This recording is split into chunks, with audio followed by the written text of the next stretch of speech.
Anyway, so do you want to start the tale of the game? Oh, I have Sigismund. And I'm Dorn?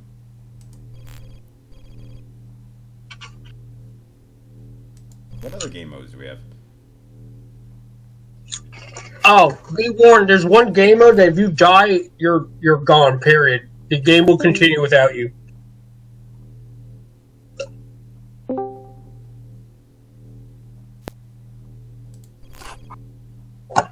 Hello.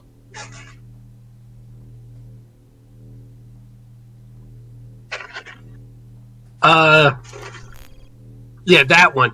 If you die, you're out. Currently dead. Yeah. All warlords that do not have a talisman, except the warlord who first boarded the Avenger Spirit, lose the game. All warlords that have a talisman are immediately placed on the Avenger Spirit. Any warlord that loses all of his resolve is removed from play. We're fighting the Emperor's Fist.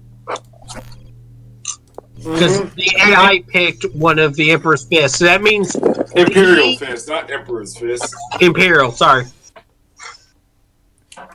Anyway, so do you want to start talking about our adventure with Alex's game, or... I'll let you do it. You have a better memory than me sometimes. Sometimes. Well, really, when you get down to it, we started off, and already he was immediately like, I'm going to play as... I'm not going to ask anything about the Inquisitor. I'm just going to say I want to try and shoot for being the Inquisitor. As a blind... And then, like, he completely ignored, like, what Alex said was the Inquisitor, because we started off in the Ordo fucking Malleus, I think? We're Ordo Zen... No, yeah, we're Ordo Malleus. And then we switched to Zen. But hold on, Drew. You got something very important. Hello, everyone listening. Welcome to Old Timey's Gamers thing. Drew, what you call this? I have pride, bitch. No, you don't. Pride, You're one of my friends. No, you don't. I have pride as I die. You got your ass kicked. Never mind, I Nope. do standoff. Fair fight. Yeah. Yes. We're doing a This is a podcast, I think. That's what you people call them. We are Podcast with gameplay. What the Ooh, how fuck did I modern we start on are. McCrag? What the fuck was I on McCrag? That's just where you start off. Yep. Fuck that place, I'm running. I Bye. feel like the Ultramarines would like you not to start off on their fucking home world, you traitor. But, He's not an Ultramarine. McCrag is Ultramarine.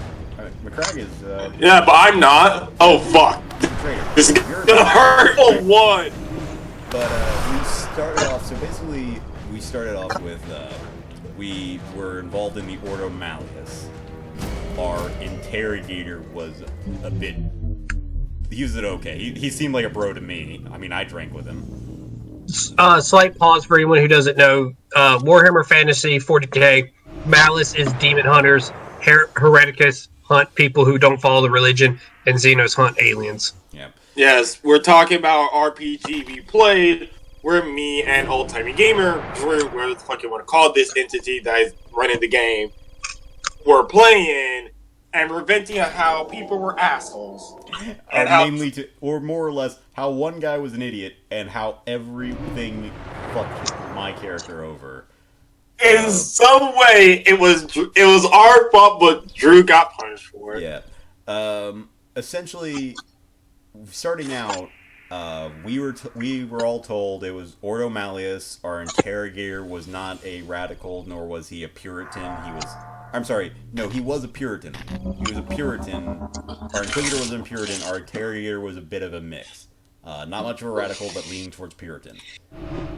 Yeah. So that's what we were told. Again, slight pause. The reason we're using radicals and Puritan follow the Imperial Creed, screw everything that's nice. Radical, sometimes you have to go outside the box to fix the problem. The two sides like each other. Fights. I don't like this. He's not Rogo. Rogo keeps apparently is indomitable. That's not Rogel. That's called Alex Polix. Oh, really? I thought he was Rogel. Shit. No, Alexis. No, Polix. Has white hair. Remember? Mm. But anyway, continue on with your story. So we were all told that. So obviously, none of us were thinking, let's do Psychers. Because, fun fact, the Ordo Malleus by itself tends not to have the best relationship with Psychers. A Puritan Ordo Malleus tends to just purge them on a principle. So none of us were thinking Psyker. I made a priest from a rogue trader fleet, mainly because we did the background rogue trader fleet, and I believe I was a noble from a home world. Yes. But I was asked what I did on the ship, and I was essentially just the student of the head priest. And due to my natural diplomatic abilities, I was... What the fuck did you do? You're about to get hurt, Ezekiel. I know. Sorry! Fuck out. But due to that, I was involved with negotiating the surrender and seizure of Xenos ships and without fights, because I definitely would never have, involved myself in the cold trade or anything like that, which is... That's heresy. Alien black market. Yeah, cold trade is a black market that deals exclusively in literally anything deemed illegal. It's specifically Xenos, which is alien. Damn it! Yes. But Push the wrong damn button. we really Go like side Port Mall. But so I was essentially that character. So you can think of him as a dashing rogue, or at least that's what I was going for. I'll let Connor describe his character. I would have gone with dashing rogue. I call him a bullet magnet, if anything. Introduce your character of that time. I forget your name because you didn't live long enough to justify me remembering it. Oh yeah, I went through 2 characters in that goddamn campaign. I'm Connor. I'm Drew's Bane for some reason. I'm also a guy with a treasury and gain so goddamn large it's not funny. So, in what was your character? We've probably I was a feudal world Imperial Navy ace. My main job was to fly and hit things with a chainsaw. Unfortunately, due to my natural luck and that bloody goddamn old man Henderson... We'll get into how you ended up horribly being betrayed after. I was just doing our characters, like the character lineup. We had 4 players in total, though really we only had 3. The next one was Old Man Henderson, played by an Aussie. And let me just say, to this day, no character, I think, better encapsulates an old man than Old Man Henderson. He was I can't remember what his background was, but he was essentially a lore monkey who had all the lores, and he came from a research station. He was a research station clerk. Yeah. He was ancient. He was nearly 100 years old without rejuvenated treatment.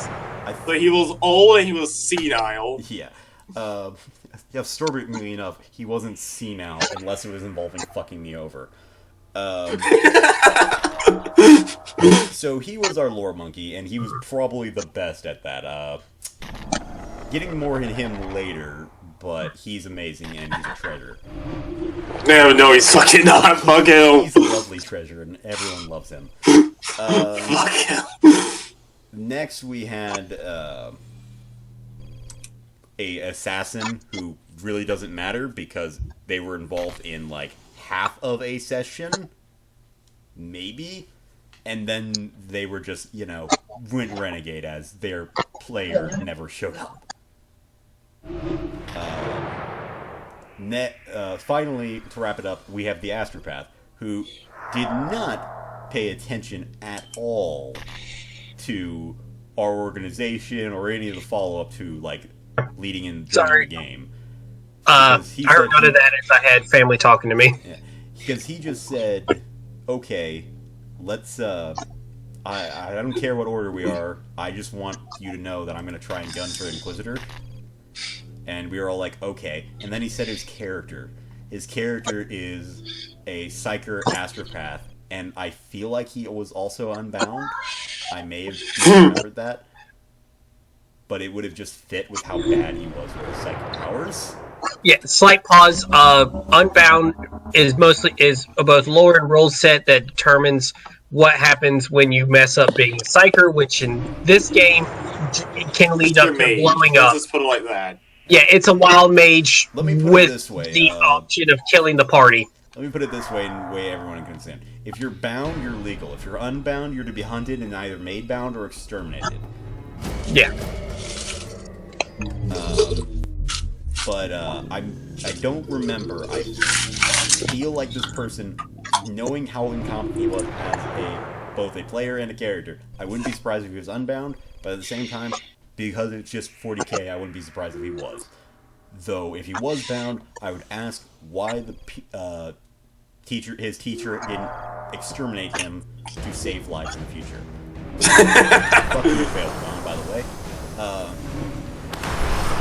For those who don't know, this character is sorry to keep pausing. These character is called Abaddon because he was once a great leader, general, second command to his commanding officer / father. 40k fans know what I'm talking about. Those who not, don't worry about it. But since then, he became the literal greatest fuck up of the universe. Explaining our characters in this game simply because if you don't know 40k, first off, you're probably not watching this. We're giving a care past this point. You've left.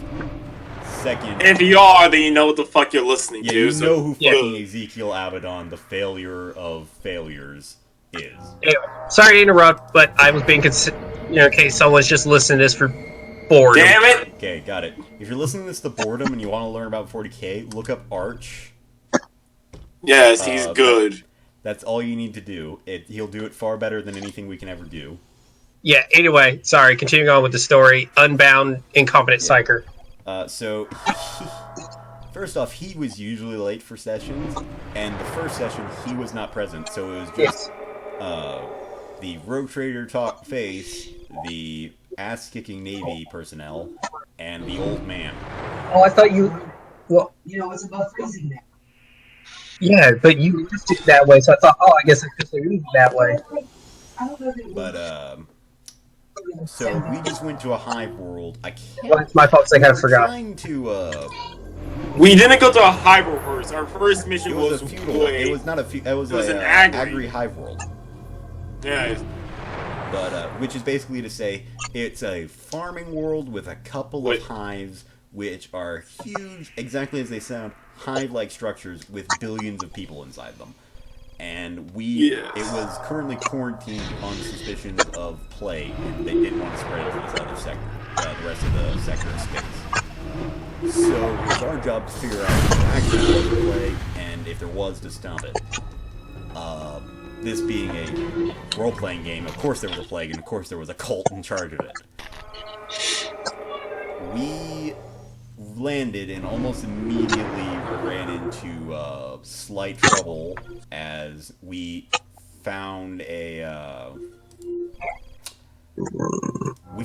basically most wanted person of that area of a space,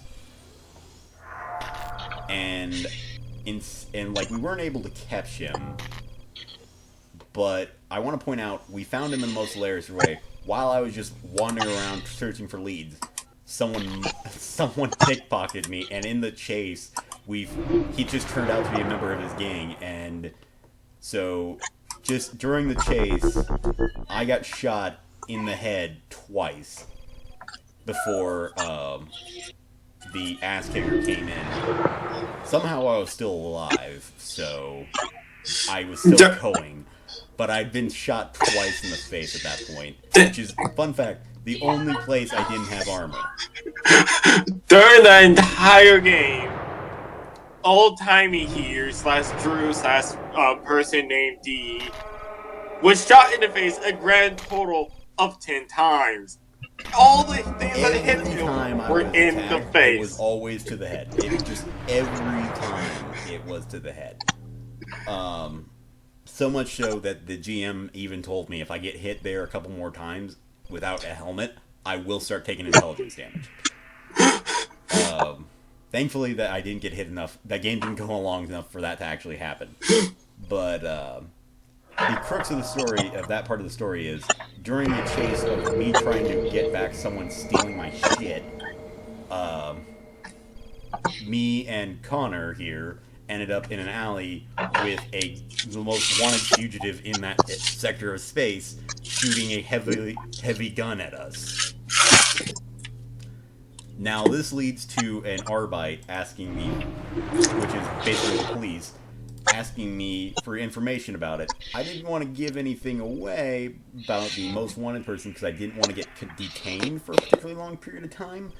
Mainly, because that would be kind of a hindrance to my job. Unfortunately, my efforts to make sure they learned about it, which was giving an anonymous tip, led to the Arbites basically going on a purge route to arrest and or kill everyone in that area of the hive. And while we were scooting away from that area, Old Man Henderson, the lovely man that he was, talked to an Arbite instead of walking away from him, and said, "Oh, well, this guy's the one that gave the anonymous tip." Which immediately resulted in me being politely taken away by the Arbite, as the rest of my party just said, "Bye." And we knew you can handle it. I was very respectful of the Arbite and only had my teeth kicked in once before I was let go. I then somehow managed to find the party again, and we came to the conclusion that I haven't been arrested enough. And on our way out, when he was forging our papers to get out of the hive, he fucked up only mine. Fuck! This is Old Man Henderson again, by the way. Only my papers. Now, I didn't know this yet. In the meantime, we still had to stay here for a couple more days. So, just a side note that world has a rule where if you get to a certain age, it is your time, and you are basically turned into a corpse ration as you are wasting space at your old age. And Old Man Henderson, beauty that he is, failed so horribly in his lore check to figure out if it was a standard imperial law and how to get around it, that he rolled a nat 100, which is a critical failure, and firmly believed that it is a standard imperial-wide law that goes across all planets, and that it is definitely his time. So I immediately had to stop him from going along with the Arbites to get killed. And then continuously, that was a continuous thing throughout that game, where he kept saying it was his time. And I would keep having to say, not yet. Not yet. Goddamn yet. Though after the first planet, I was I was okay with him just going away at that point.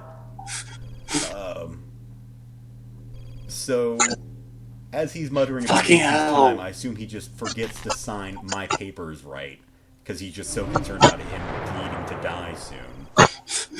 Because when we get to the outpost to leave the hive, we are stopped as sirens blare, and the same Arbite that kicked my teeth in the last time, and also the same Arbite who tried to almost arrested me the first time, came to say hello, with the expression of, "Oh fuck, not you again."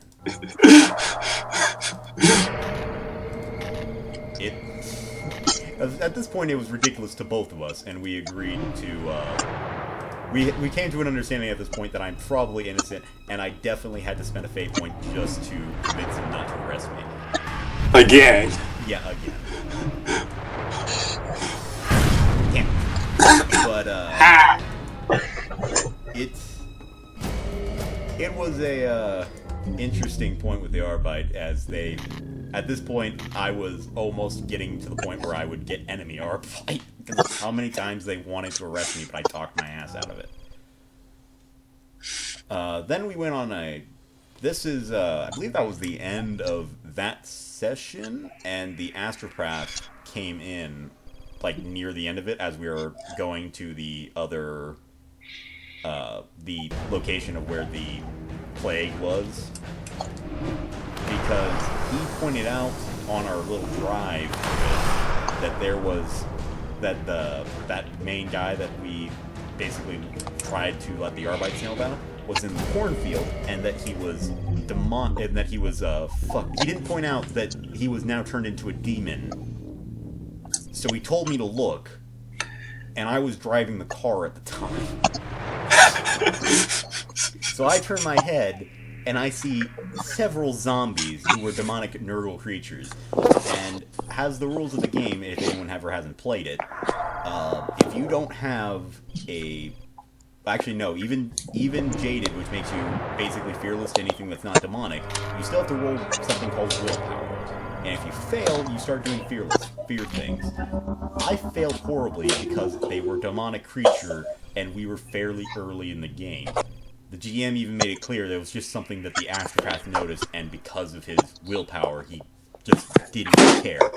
He then pointed it out to me, who had the worst willpower in the group, and I went fucking batshit and started shooting at it, which caused a horde of zombies to start following us. So instead of just going to investigate the basically the factory, is the only way to point it out, we essentially ran up a barricade, went past an army of dead Arbites, and just started booking it for any sort of cover as a zombie horde was coming after us, because fucking Astropath strikes again. Or strikes for the first time, I should say.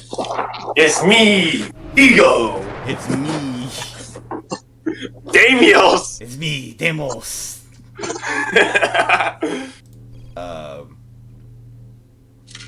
Yeesh. It was an interesting experience. But as we were running around, having a grand old time, pain and death everywhere. We ended up getting split up. I ended up going on my own way with the assassin, who was basically an NPC at this point in time. And the Astropath... the Astropath was with me as well. But the ass kicker, who I wanted near me because she's an ass kicker, and the old man were off on their own. Now, they ended up going into and got captured. I'll let Connor explain how he was captured. How did the ass kicker get his ass kicked? Well, because for some before that we came across the goddamn rooms where we could hear, the GM said the room was pitch black. Reasonable. For some reason, I could not see anything, even though I could have had dark sight, which states I see in the dark. So, we couldn't see anything. We didn't want to risk going to a dark room with a large quantity of moving something. So we thought it'd be a good idea to line up all the characters. Overwatch, which states when something moves, we see it, we shoot it. And I read my chainsword to draw them towards us. They came, the GMs basically told me to go fuck myself again, and I got essentially gangbanged by 80 goddamn zombies. Yeah. This is when we got separated, but this has resulted in Connor burning a fate point to survive, which is essentially fate is a... It's basically like how many rerolls. You can use it for rerolls and such, and it makes you different from the other NPCs. And you can burn it to survive even the most fatal of injuries. In this even case, somehow a ship blew up, you can survive. By zombies. Yes. So, I was dragged into the room by Old Man Hissing. And he closed the door, abandoning the majority of the fucking team to zombies who were pincering us at this fucking point. Fuck. Ha! Suck it! And it didn't really... Titan v Titan, bro. Titan v Titan v Titan, bro. You're fucked. Get wrecked, son. Get wrecked. And the other one didn't even help you. He just walked off. Even my dogs agree that's bullshit. But we ended up getting separated, and Old Man Henderson dragged her into a now zombie-less dark room. I'll let you take it from there, as at that point it was mainly just you.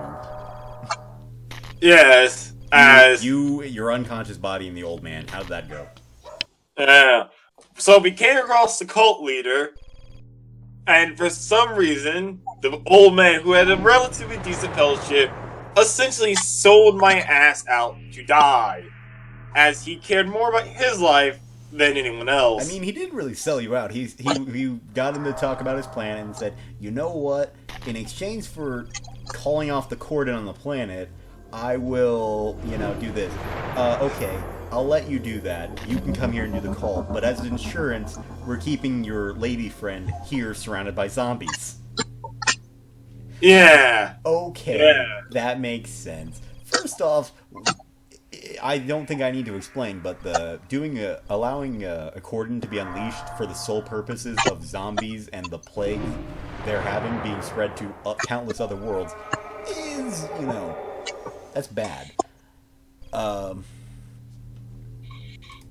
Yeah. Just bad across the board. Yeah, that's a no-no, but he decided to do it, and he didn't, and no one knew about it, so he wasn't able to get punished for it, because the only person that could have known about it died. Because at this point in real life, I had to go. But before I went, I did learn something as I ran into a NPC we'd met before, and I gained a wealth of knowledge that it was used to further the plot. Thank you for the reinforcements. But, in short, Henderson did not go back nor alert us that he did not have her. So the NPC me did the logical choice of, well, we need to go. There is swarms of zombies all over the place. The cordon's been lifted. Henderson, for some goddamn reason, wasn't able to convince them to shoot down the ships immediately leaving, filled with heretics and plague stuff. Which amazes me, for a lot of reasons. And I just wasn't in the area. Like, he didn't even think to ask the NPC version of me to go, do my literal ability to be able to talk anyone into doing this. He also didn't inform me that Connor's character was still alive, for starters. Yes. So I did the logical thing and led our team out of there.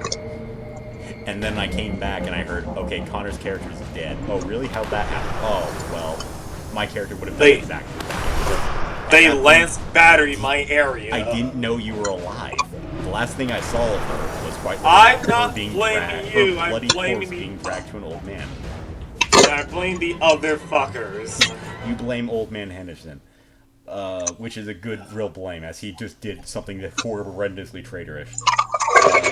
His version of events was less traitorous and more, he was forced to call off the cordon, and then he tried to get them to, basically, he tried to get them out of it. He did his best, but due to the incompetence of the Imperial Navy around it, they just were able to break through the cordon. Even though he clearly set it up for them to get destroyed. Somehow that bullshit worked. He passes his fellowship when it comes to tricking the interrogator, but not convincing the Imperial Navy to kill the obviously traitor ship. Think about that for a moment. That's gonna be painful. Die, Abaddon. Never mind. Yeah. After that, we regroup. I lament on my gained insanity as I've seen demons for the first time thanks to the astropath. And we go to another world where we believe the plague zombies went. Now, immediately... Oh, fuck. Death or death? Fuck. Death or death? Choose. Death World or Death Titans? Oh great, the Lord of Change showed up. Hello there, Lord of Change. Yeah. I choose you. But I think What happened now? I think I made a mistake as I'm choosing a lore lord to give resolve. Okay, you. Oh, you don't want to give it to me? No. Asshole. Asshole. Just going around. Third god loses resolve, and my guy gains resolve. Yay. So, on the next planet, we're essentially tracking down Old Man Henderson's mistake, though we believe it was the Imperial Navy's mistake. I'm pretty sure the interrogator ended up killing a couple captains for that, so Henderson, shame on you if you're ever listening to this. You ruined innocent lives who were just doing their job. Motherfucker! Yay! Ah! Good job, my brothers. Fuck this game! But Fuck you! We went there, and I mean, fairly quickly we were pretty sure things were wrong, as it was clear that plague had overrun the place. I went to a rundown church, splitting off from the group. The astropath decided I'm going to disguise myself as a priest, and which pissed me off because I was an actual priest and he was everything but. And he decided, instead of going with me to help try and save the downtrodden and learn information that way, he went to the center of nobility and priesthood and started shaking hands with priests, and then learned that our interrogator was actually on planet, which is a rare occurrence in any Dark Heresy game. Usually the interrogator lets the acolytes do shit, but he was there because of reasons that will be explained later. Mine, on the other hand, was Scoot to Old fucking hell. Scoot to Old Man Death Henderson. or death! Scoot to Old Man Henderson and your new character. Actually, can you describe your new Arbite character? Yeah, my new character was a Death World Arbite. Once again, had a high goddamn attrition rate, as when we got to the first combat, my combat character rolled shit, and everyone critted him every fucking time. So essentially, their team went off to locate the people in charge of the cordons and basically prove that this is a demonic trait. Essentially saying, fuck our subtlety, we need to help deal with this. It's gotten that far. First, they had to prove that it was demonic, so they went to investigate zombies. It was fairly quick. It was fairly obvious. Let's just put it that way, that they're fucking zombies. Just to reiterate that they're fucking zombies, when I was clearing out the tomb, one of them tried to kill me. The little church I found, one of them tried to kill me. I almost got infected by Nurgle's Rot, which is, in 40k, basically the most guaranteed death disease ever. Somehow, I rolled bullshit and passed 2 checks at a, what was it, a 5% chance for me not to get it? As I was essentially moving bodies that were plague victims around with no protection at all, except my faith in the Emperor, and the Emperor protects, except for Connor's characters. So, long story short, I end up giving a sermon to a bunch of plague victims who are definitely Nurgle cultists, and I somehow managed to convince them not to murder me, but I'm still alone in a church. They've come to tell me, oh yeah, they're definitely Nurgle things, so you don't want to be messing with the dead bodies. And I was like, oh really? I put a bunch downstairs. Then we went to downstairs as a bloated Nurgle thing blows up, spewing its acid bullshit onto my face, and I had to make another check. Not Being a barbarian with a bad GM, make a wisdom saving throw every fucking time. And unfortunately with me, I was a faith character, so make a toughness check, which is something I'm not good at. Nice.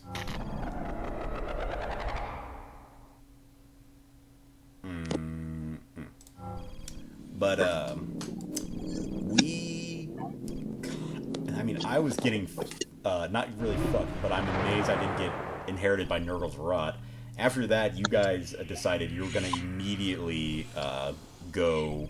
The Astropath was going to go link up with me, and we were going to go to the priesthood together and combine the real priest with the fake priest to convince the priesthood to do shit about this and join in with the cordon being run by the actual officials running the planet. And the other team decided they would go talk to them and go basically interrupt a meeting to tell them, hey, we are in position, we need to do this, this, and this to stop this. That meeting was interrupted by Nurgle, as it had straight up killed one of the leaders, and several cultists stormed in, starting a gunfight where the old man killed all of them, and the Arbite was brutally, nearly murdered as he was shot about 10 times and critted Fuck you. 3. Fuck you. The fact that you were survived just proves how badass his character was. Unfortunately, the fact that he didn't get a single kill proves how pathetic he was. The most pathetic of badasses. I was a walking shield. I could only take anything. I was a bullet sponge of bullet sponge. Just to say what the Arbite did, he would walk up. God damn it! Death or death! Pick! I choose death.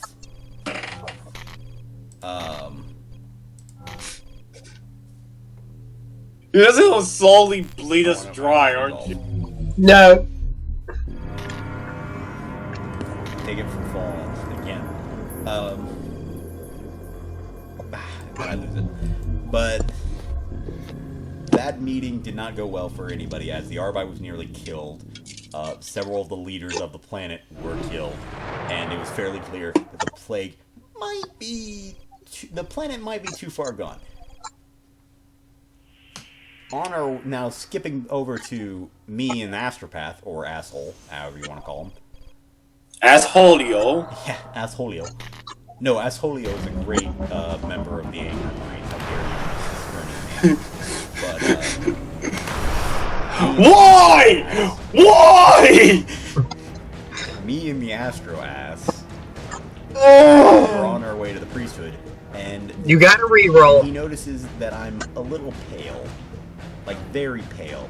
And so he does his astropathic abilities to look at my soul, and learns that there's a Nurgle demon currently cradling it like it's a toy.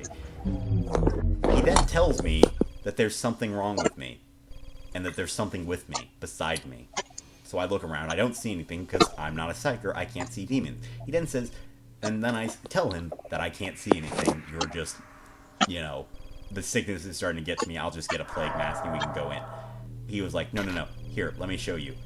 And then gave me the ability to see this particular demon, therefore giving it the ability to fuck with me, as now it was able to touch things around me, and was basically able to materialize, because of the psyker allowed me to know it was there, therefore giving it power.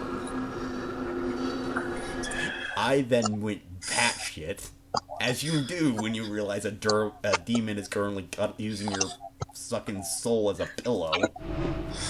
But it's so comfy. Death or death. I go to Ikea, which is basically death. Nope, safe passage. You can finally move somewhere the fuck else. Thank you, loyalist Ikea. No, I'll roll one again. Thank you, Ikea, for letting a loyalist go. But, the Nurgling and I did not really get along, as, I am a priest of the Emperor, and the Nurgling was a demon of the Chaos Powers. Mortal enemies, the two of those. The Astropath decided, you know what? It'll be a good idea to drag you to the priesthood so that they can cleanse you, which is translated to, it'd be a good thing for me to drag you to here so that we can burn you alive. And you will die. That's how the priest cleanse people of this kind of stuff, especially when they know it's an actual demon. They're not going to bathe me in holy water, they're just going to bathe me in holy fire, as you would do frankly, even our modern world would probably bathe someone who was confirmed to have a demon cradling their soul alive. I decided this was not a good idea. He tried to force me to go, but then I just said, no, I'm going back to my church. I'll stay there, and I'll just die there or something. I was a little bit going insane at this point. I think by this point, I had gotten to enough insanity that I had to roll malignancy, which should tell you how much insanity I'd gained from these 2 demon encounters that the astropath led me to twice. And it only gets better. It only gets better. Because immediately, alone in the church, I start deciding, okay, I'm going to have to talk to this thing. Because I've settled down, and I've realized that this is my life now. I now have a demon friend. And we start talking, and I try to tell him the glories of the Emperor, and he tells me to go fuck myself and starts throwing everything around and ruining my nicely made church that I spent so long on. And then we started playing chess, so that was what we were doing. In the meantime, the astropath goes there, meets up with the interrogator, and is told the world was already a station for exterminatus, which is basically saying, before we even got here, the Imperium already said we're gonna blow this world to hell because it can't be saved. Why the fuck are we here?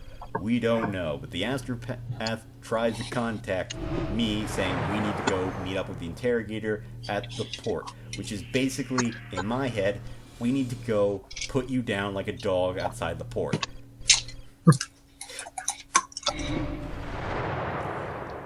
Look at those pauldrons, man. Not exactly the best way to do things. As I mentioned, it's a Puritan. Our Inquisitor was a Puritan in the Ordo Malleus. I was a dead man. So I decided I'm just gonna die in this church that I helped rebuild. Or stealing all my more or less shit. single-handedly rebuild. And I will do my best to die in the Emperor's name.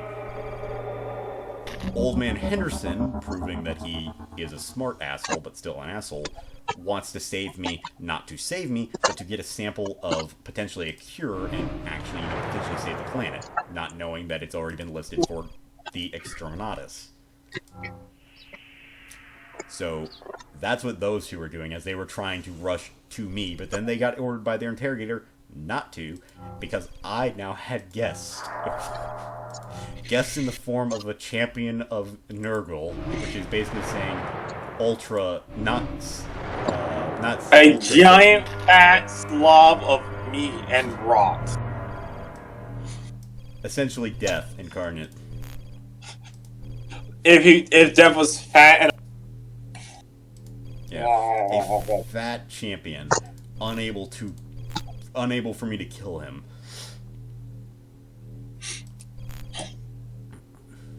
And that's really extensive. And for the first time, when it came to my willpower, I rolled a critical success and gave 0 fucks about him. Which seemed to be what happened whenever I ran into anything Nurgle related, except for the Nurgling that was cradling my soul. It just wanted to love you. It did something involving that. So that led to me basically doing a little balancing act as I communicated everything he was saying to me to my group, while trying not to let him know that I was communicating everything that I was saying via radio in my fucking ear, which resulted in a couple tests that I was thankfully able to pass because that's my shit. The few times I was actually able to do my face abilities. When your face wasn't shot. Yeah. Or an Arbite wasn't arresting me. I was actually, now that I think about it, it might legitimately been the first time I was doing my face abilities not to get myself arrested. Yes, you're trying not to get yourself killed. Yeah.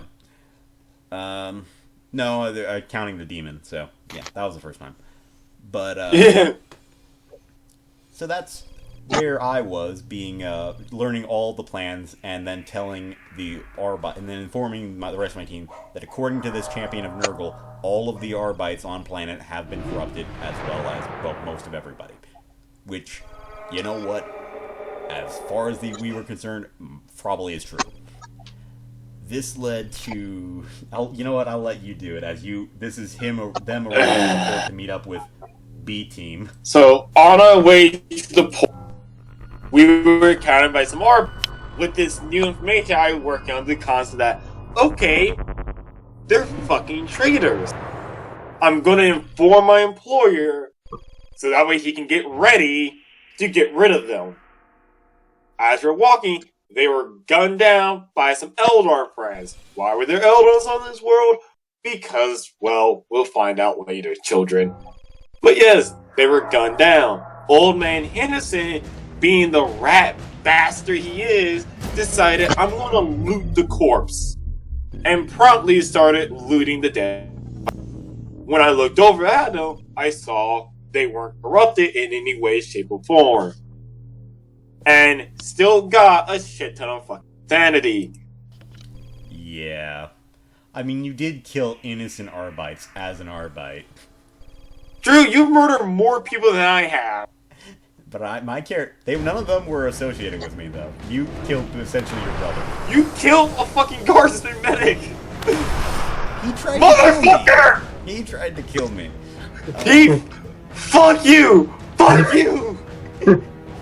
Fuck this game! Good job, Custodes. Way to go. Fuck you, Chase! What? I'm still at 3. Shut up. I'm literally at 3-3 with 1 health. Let me die.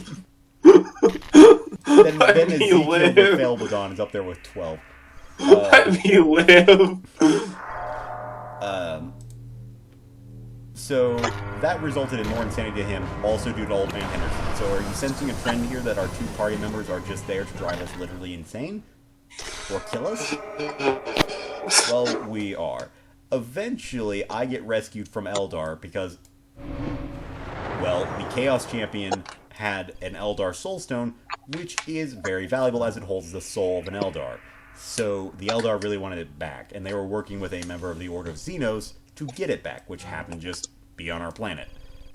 The member of the Order of Xenos was very interested in having someone who's worked with Eldar, me, join their party.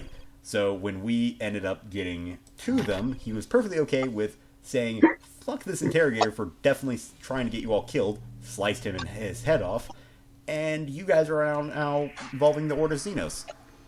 Now, the reason why he didn't just properly go to the paperwork and recruit us was because the Order Malleus interrogator we had planned for us to go undercover as cultists. Hold on. Hold on. His plan was to have us go undercover as Nurgle cultists for some reason so we can get closer to the goddamn core. Motherfucker! You're fine. You can sum it up as the interrogator for some reason. I died! Dumbass. No! That's data slates. You lose no health. Yeah. It's a different one that kills you. But essentially, the interrogator's plan was, okay, there is no way to save the planet, but we don't want them to run away. So we're going to sacrifice he was perfectly willing to sacrifice him and his retinue for the sole purpose of guaranteeing the end of this cult and making sure they don't get off planet. Which is a little bit ludicrous, as they clearly already have been on other planets. So the result was, his plan was basically, we'll go in undercover as Nurgle cultists, figure out what the core is, he'd kill them with the beginnings of the Exterminatus, and before the Exterminatus began, he would kill them, and we'd all just die in the Exterminatus. The other interrogator was a much nicer fellow, and killed him because that's a stupid plan. They are already gonna die. There's no reason to waste inquisitional resources on this shit. And then recruited us forcefully. Yes. You either get recruited by us, or we leave you on the planet about to get blown up.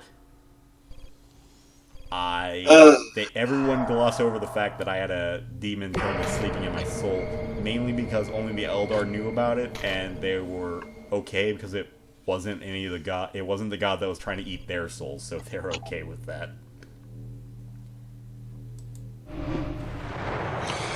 And then we got to the third and final mission. It lasted all of one session. I mean, before we do anything, we need to explain a little short story, Because while we're on that planet, the Arbite got drunk and hit on a very young Eldar, a very rare thing. Why was there an Eldar on an Why was there a young Eldar on an Inquisitorial ship? Trying to get experience in life, man. It's trying to get experience. More importantly, how drunk do you have to be to hit on a Xenos that is young? You pedophile. I don't know the You Xeno pedophile. Fuck you. Anyways, then we get to the third mission, the final mission.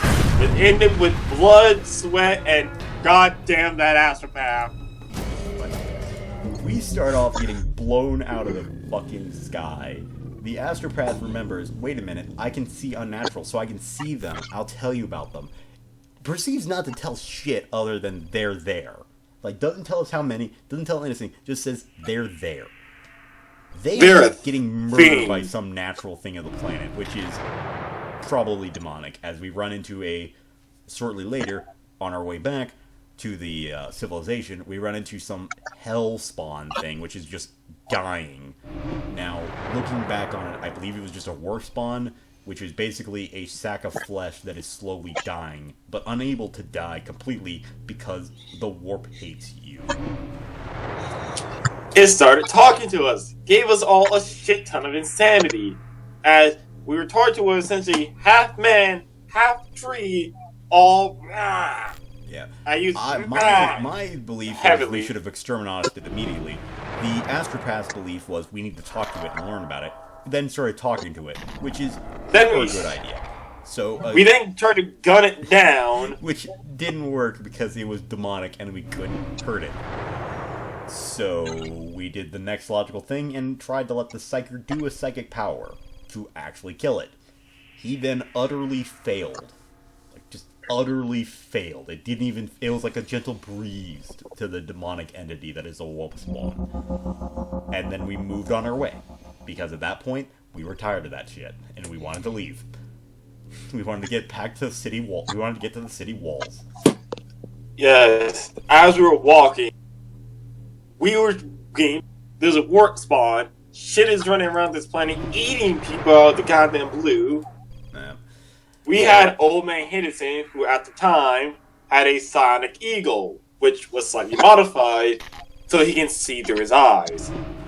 The Psyker had the wonderful idea of, if I dominate you, suck it. The Psyker had the wonderful idea of, if I dominate you, I can see through your eyes and see what the bird sees. For obvious reason, Old Man Anderson did not want the absolute batshit insane. Leave me alone. Did want the batshit insane. Leave me alone. Hey, Drew, come here. Insane. Come here. At least I'm free from the warp storm. No, you're not. Yeah, Yeah, you get teleported. Well, yeah, if you kill him, he's dead. Come on, 2-up. Fuck you.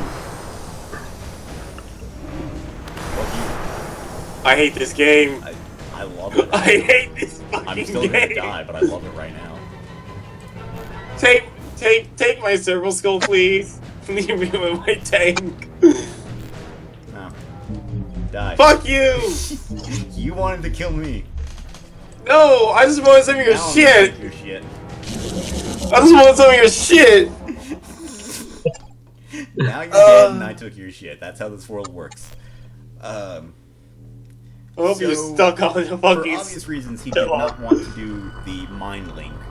So then he was deciding, okay, I can't do that. But now that I think about it, hey, I'm gonna fuck with your mind, priest dude. Because if I do that, then you'll lose the insanity as I just wipe away memories. And then I very pointedly said, if I notice for any reason that I cannot remember anything, and my last thought wasn't, I'm gonna get drunk, I'm going to kill you.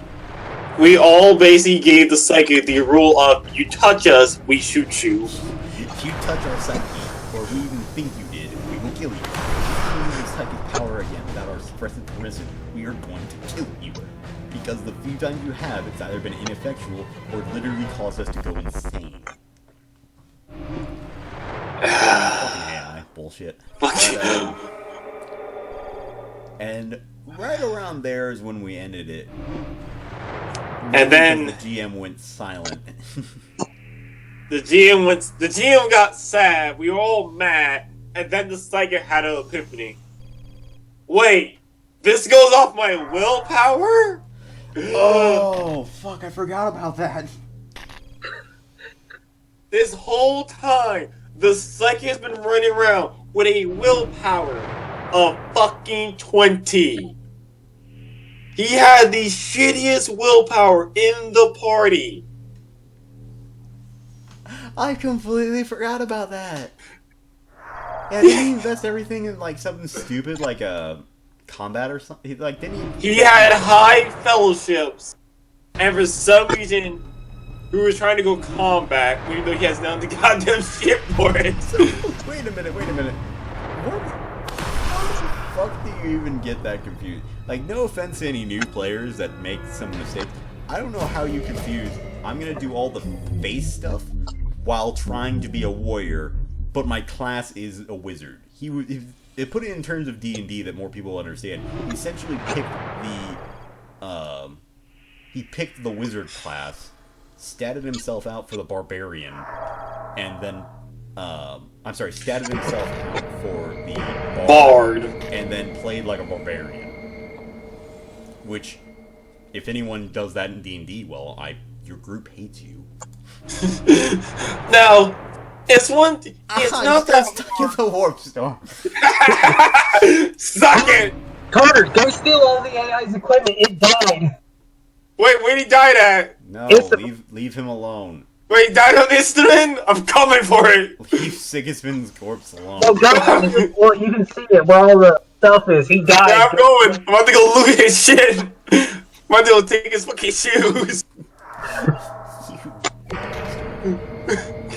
So yeah, that's actually the story. That's a very rough story of things that happened. We did have some side shit, like as I mentioned, there was a couple bar things that involved me getting banned from the bar on that ship because I tried to warn the bartender, hey, this Eldar, who is the older brother to the younger Eldar that just got hit on by a really weird drunk Arbite, might just start shit here. That resulted in me getting called an asshole and me responding with appropriate measures of insulting him and then kicked out of the bar permanently. You know what, Drew? This is gonna be a long game.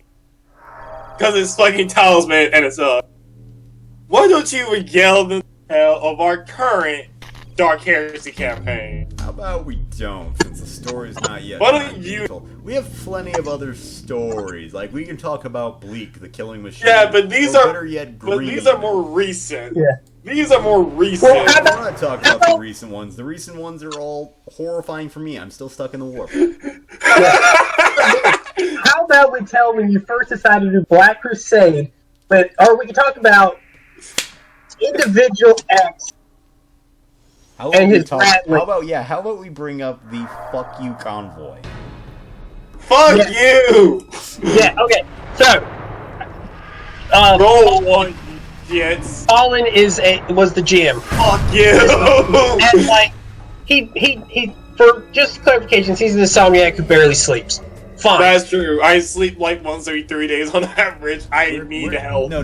We're gonna tell the story. We need to go full in. First off, Black Crusade is probably the least known of all the Warhammer games. You basically play as the bad guys, the Forces of Chaos, who are so it's basically the exact opposite of the Dark Heresy format. We decided to play it. This is the first time with our group playing it. I'd played it a couple times before. My second time doing a proper GM game. Yeah. We start off all being arrested. Long story short, I was the face again in this game. Chase here was the Third. priest. Don't say my real name. Okay, sorry. Yeah. Fallen was the GM. priest. Third was the tech priest. Fallen was the tech priest. Jester was also a tech priest, I believe. We had a crazy Arbite renegade. We had that ass. And then we had Quint. Who was Quint? I'm still stuck in the war. You will save him forever. Yes! I get his shit. Fuck. All that is mine. Anyway, so aside from the, I hope those guys kill you because you failed. If you don't get them, I believe they fight you. I got him. Nope. No, that's right. It doesn't let you add your stratagem. You have to get their number. Haha. Yes. Roll a 2 or up. I don't think you get that shit now because they beat you.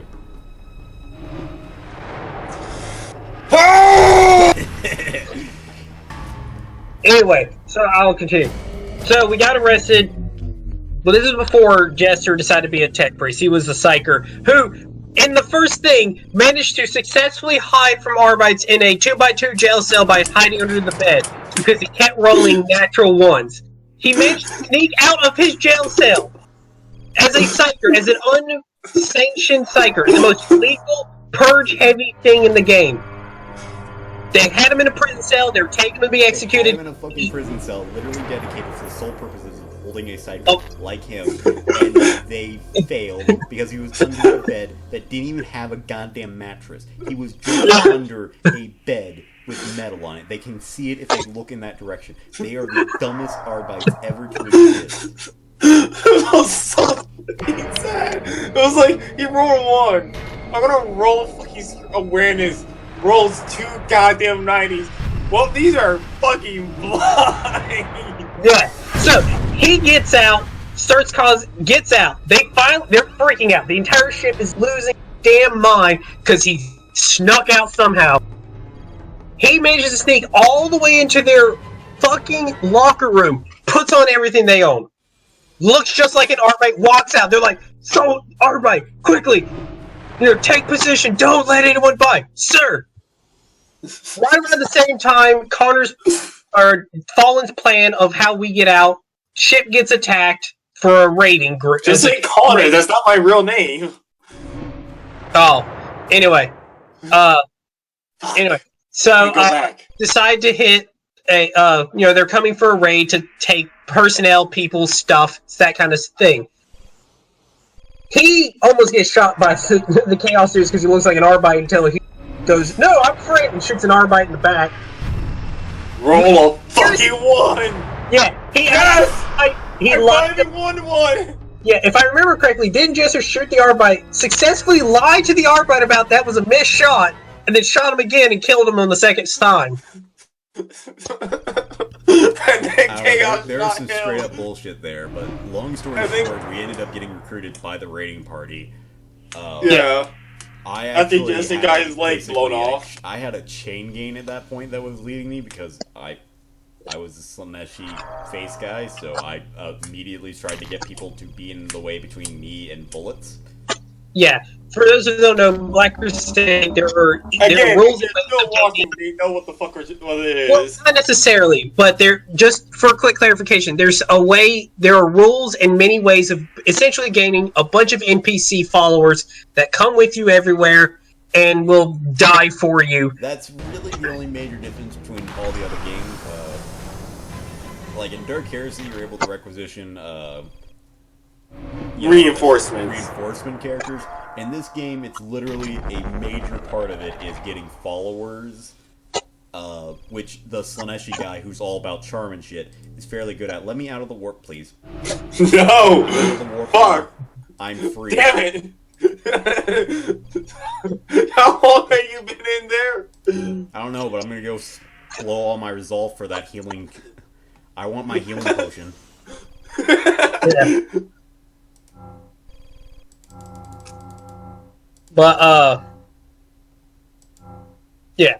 So, through some hiccups here and there, one from a player who will not be named, because I don't remember, I remember a name, and I don't know if it's his real name, I don't remember his username, and I'm not going to call him out. Let's just call him Carl. Let's just say Carl. Carl the absolute fucking insane. Yeah. Fuck you! Why are you back here? Go away! Fucking hell, they followed me! Roll a 1! God damn it! Yeah. You could reroll, possibly get a 6. So, a few mess ups, a couple restarts of the game, mostly because Connor, half asleep, decided to have us fight a bunch of dudes. using far superior weapons to our armor. They were using shit with pin 1. Yeah, we're not going to go over every mistake, but long story short, the first major mishap was we go to this camp on this desert world that is so unbearably hot that you melt if you are out unprotected for a long period of time. Yeah, and this city is a city of spies, and we're trying to infiltrate the city of spies. No, you forgot. We go around asking about the local towns and stuff in the cities, or basically tribes. And we ask a lot of questions about all of them. Not wanting to give us any details, so we're just like, okay, well, I guess we'll pick the closest one. And then Connor immediately lords over us that we picked probably the worst one. Because it's literally filled with spies with advanced technology that even the tech priests of Mars would be happy to have. Yeah. They didn't have advanced tech, they had big tech. Yeah. But here's the thing. So that was a bit of a problem. I was doing alright because as a character, because as a tech priest, I chose Zinch, which uses logic to convert people. A city of spies who like information, my bread and butter. I made just for you. Can't charm people. I was able to just be like, yes, I know things. I like to learn things. Let us be friends. That was going well till Connor started rolling some things. We were starting to get in trouble. We needed to assassinate a dude real quick. I told 2 of the other players in a back alley off the beaten path, hey, we need to kill this dude. I want to point out this was a child. Yeah, a child who was a page in the library, who you'd been acting as a mentor to. So, yeah. Just want to point out, Third God is an asshole. Yeah. No. As I continue, so I've been mentoring this kid. He catches us, freaks out, starts running. I'm like, catch him, because I was going to just try to lie to him pretty damn well, because Zinch is good at lying, and I was decent at it too. So Carl the Crazy and Quint decided that means shoot him and then hit him with and then beat his brains in with a power weapon. Which is such overkill for a goddamn child. I mean, they shot him with a shotgun for starters, which is... No, sniper rifle. Okay, they shot him with a sniper rifle. In all honesty, a waste of a bullet, because it's a child. He somehow manages to survive that because they rolled shit damage. And then beat his skull in with a power weapon, which is to the point that don't know, is a weapon that will cut through steel and a tank like it's butter. Yeah. So, they hit him once and did enough damage not only to kill him, to destroy his skull and set his body on fire. It kept running, unfortunately. Yeah. For those who know and those who don't, there is critical effects that when you crit an enemy, these things happen. The further down the list you go, the worse it gets. Each list has a different thing for each body part. Turns out power weapons do energy damage because, it's basically It's like a lightsaber. It's kind of like a lightsaber. So, 10 of energy to the head states your head explodes, bursting into fire, and you run randomly a number of meters based on a die in a direction. Because he literally couldn't run anywhere but forward. He ran into the middle of the streets with his head on fire, collapsing to the ground, dead. City goes complete shutdown, fuck this. We try to make a bolt, die gloriously. I want to point out, we all immediately... I was in a hospital, and I heard about this, and I immediately assumed everyone else was going to die. Yeah, I got retconned because turns out a lot of the problems that would have happened would not have happened had Connor been not half asleep and doing math completely wrong. I was in a hospital and unable to deal with any fellowshippy things like this specifically, because I would have been involved in the group thing and been able to talk everyone out of this because that's my job. Yeah. But unfortunately, I was wounded in a previous engagement as a result of bad math on Connor's part. I was tired. Damn it! You let a single guy had double his fucking health. But that aside, that happened. It was a thing that happened. Yeah. So that got retconned. So Second round, no, nothing is bad. But Connor decided, instead of me actively knowing there's a guy that's about to reveal my true identity, I have a dream from my god, Zinch, who's a master, who's the Fate Weaver, who sees time and plots and all kinds of hooey stuff. Gives me a message. I go to Drew's character, to be like, hey, I had a vision from my god. There's this guy we need to find and deal with one way or the other. Dead or transfer him somewhere else. Make him disappear. Doesn't matter. We're like, fine. Some events take place I don't fully remember. The convoy comes in. Now, here's the thing about this planet that was really great, if we could pull it off, and really terrifying. Sisters of Battle. For those who don't know, nuns with guns. Battle nuns, yeah. Nuns with guns. Look up Simple Sisters of to the Battle, point. you understand. They're terrifying, but if you're able to capture and corrupt them, or, kill them and sacrifice them to your chaos gods, it's amazing! Yeah, It's amazing! This world had a massive presence in one of their reliquaries, full of all kinds of goodies. Like, this planet was a giant treasure box. Yeah. So, Yeah. we were like, we're nowhere near them. We're like, yeah, we're going to avoid them as far as possible. We were told, yeah, there's a convoy that goes by through all the towns every so often. Did not mention the convoy had mega tanks called Bane Blades. It wasn't a Beyblade, it was a big truck. You For the called third it a time. mini Baneblade. Yeah, I couldn't use any better words. which, for those who don't know, a Bane Blade is a tank that makes all tanks look like. It's an 18-man. Let me put it this way: if you look up the world's largest tank built by the Germans, that little tank is considered I died. and cute by the province of a Baneblade. A Baneblade is something that you send to destroy cities. Yeah, I died, lost all my stats and all my equipment, Connor. Yay! I need to go On pick your it. team, why are you laughing at him? I need to go get it. You are a dick, you piece of shit. So I was doing better than you because of good. No, I needed to get it so they can't, asshole. So I can give it back to you, dumbass, Friend's body. and give it back when he respawns. No, you won't.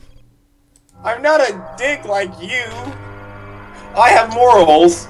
And I so, think- like, where am I going? No, this is where he's going. He's going to be on Primus. You'll have to go find him on Primus to get his thing. But anyway, so Drew's character Marcus came across the sisters, talked to them after we. Before that we found out. Oh, this is a city of spies. They're bugging every damn room because Including I'm the right. tech priests of Mars. I mean, the tech priests in general, as well as the sororists. I immediately decided, well, we can really start some shit if we let the Imperium know about this, because that is strictly a no-no. Yeah, we could have used that as a boon of like, hey, they're now trying to kill you. Come to us. We'll protect you. Join us, and we'll save your lives. That kind of On my way stuff. there, I get shot by a sniper rifle with dum-dum, which basically, it doesn't kill you, it just knocks you out. Unfortunately, he critted my ass, so the armor I had on practically breaks in half as a bullet breaks a good part of my back. Spine. Shatters my spine. Yeah, he gets fucked up. So Drew's character crawls away alive. The assassin gets up because things are getting bad. The caravan, a sister was going by, heard the gunshot, immediately went to investigate because this doesn't happen this often in this town. This is actually strange and bad. They dragged me. Unfortunately, to they their don't leader, silently kill people, but no. They drag me to their leader, and I tell them, as literally, I am on the verge of dying because that thing hit way too hard for me to be anything other. I give my report that this is... It only puts you in crit 2. Only crit 2. I give them the report, and I immediately get told, okay, where are your friends? I give them wrong information, and Smack. they immediately start an interrogation. I give all the argument of, well, of course I gave them wrong information. I am now horrendously injured, and the next You're thing also I drunk off your they ass. prove this, and they go off to go find their friend in the right location after I tell them where it is. You know, we recently moved too, so this is where I'll pick up. So my character is relaxing, trying to figure out what to do while Marcus is out doing things. Is I'm trying to keep a low profile. There's a guy, or no, I get a vision about the guy and me being brutally murdered by a sister, like a white-haired individual. Sister battle. My character knows what sisters are. I was a lore monkey. It's things I do. So I'm taking a low profile. Next thing I know, I hear... I'm about to beat up some guardsmen, make myself feel better. Yeah. Her door is being kicked in. Freaks out. Door busts open. Sister of battle, full armored complement in my doorway. I freak the fuck out. Shoot. Heal me, mother... I managed to lie, like, sorry, got paranoid, forgive me. Jumped out the window, tried to disappear. I'm now running for my life thinking, oh, we're screwed, we've been caught, we're all going to die. Make it out. I managed to get into the sewers. Now, here's a little piece of information. The rules of the game state that as a heretic, an evil tech priest, gets to pick any cybernetics I want. I chose a thing called a server arm.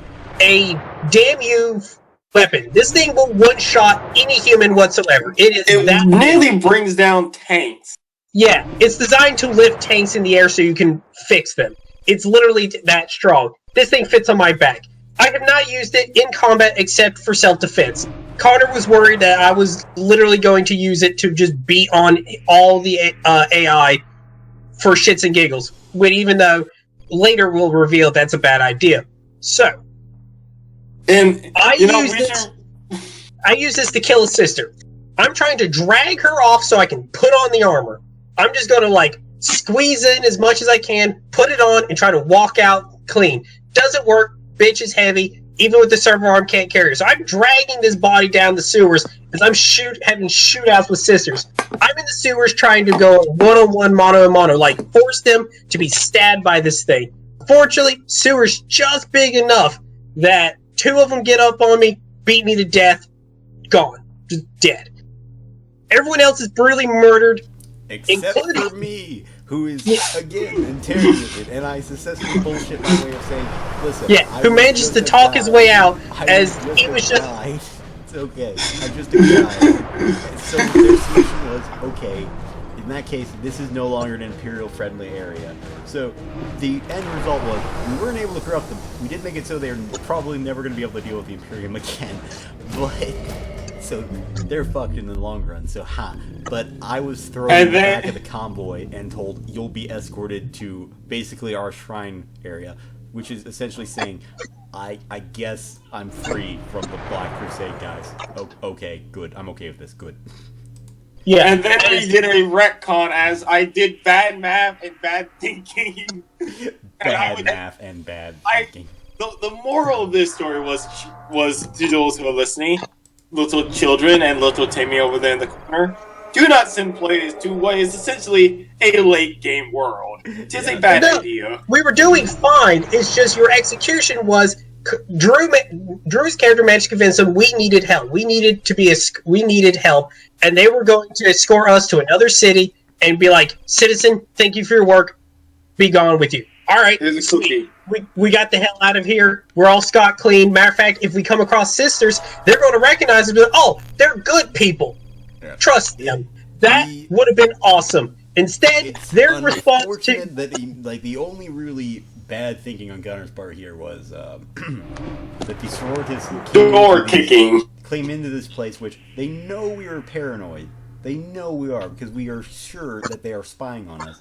Burst open a door in full battle kit, which, if you ever look up... I made it very clear that this planet was fucking hostile. I made it clear this planet was hostile. You fought the goddamn tribesmen. I'm surprised they didn't try to recruit the goddamn feral ones. We were okay with the convoy, because at the end of the day, it is a very hostile planet. It makes sense that they have a fucking fuck-off convoy. Hell, you and Kid Russ another cover of simply... What is essentially our house. Burst it open, and we're going to not say, hey, we're friendlies. Kicks in the door, friendlies! We are not going to escort you to another town or something. We just burst open the door with essentially a fully automatic grenade launcher pointed at you, and like, you're coming with us. They didn't point it at you. They just said you're coming with us. After, again... If anyone actually watches this, in the comment below, put down if you suddenly had your door kicked in with someone with a fully armed and armored sister of battle came in and said you're coming with us. Would you come with them, or would you run the fuck away? They might be proposing sex. Somehow I don't believe this. Yeah. Also considering, remember this key fact, we had just been broken out. We were all criminals of various degrees. Minor crimes, but still criminals. We were told by literally the enemy, the great enemy of the Imperium, if you don't come with us, we're going to just gun you down and blow you out and blow the ship up. Now, we didn't want the game to end because our characters were like, well, the Imperium literally screwed all of us for bullshit reasons to our characters. So, yes, we had willingly joined the great enemy, knowing the moment we did that, we signed a death warrant with the Imperium. Guaranteed, no questions asked, no refunds, just shoot them down like a dog in the streets. Yeah. And finding out that the Sisters of Battle, who are they just get pure ecstasy when they hear there are heretics, the Purge, were in roll a 5. Get a 5, you piece of shit. Just suck on. Come on, sing us. God damn it. I can't believe I haven't died yet. Now, when we rebooted that game after that, we lost Carl the Crazy. Carl the Crazy died there. We should all make it clear, this was Connor's first Black Crusade. It was his only second real GMing, and as we said, he does have a fucked up sleep schedule. He has gotten significantly better, and even the rebooted version of this went especially better. Like, you could make the argument that if you didn't know any better, it would have been done by a completely different GM. So his improvement was significant from that. Was me taking a moment and thinking before I did something like, wait, I'm tired. Let me think this through one more time. Yeah. That's bad. Let's not do that because that will get bad. So we went to a frozen world, basically. So pretty much the exact opposite of the other one. A frozen world. Yeah. All the same characters, and we more or less did significantly better. Our infiltration of the Hive in question, we had a very clear objective, convert the Hive to chaos or bring it down in ruins. And we just kind of went along. It was fairly standard. I went in there, made a casino, made absolute bullshit level of money because I was a Slaneshi running a casino. And I did math wrong right then because their god keeping remembering all the goddamn zeros after a point just got irritating. This is how we figured out how we deal with money from this. You don't do it. You just don't do it. Oh god. It was a great idea, but the moment, really when you got down to it, I was the only one making bullshit levels of money. Eventually we just decided when we did that in the next planet, it was just straight up, there is no rolling for money, you make a set amount of money, it's always an even number, it's never odd numbers, and we definitely don't roll like what we were rolling, which I was thinking was D24 times fuck somethings. It was ridiculous. It was weird numbers. We were doing it for every hour it was open. We were doing modifiers based on what kind of stuff we had. It was very well done, but at the same time, we should have just had it okay, here's the set amount, and these modifiers give you this much extra. And then I just simplified it.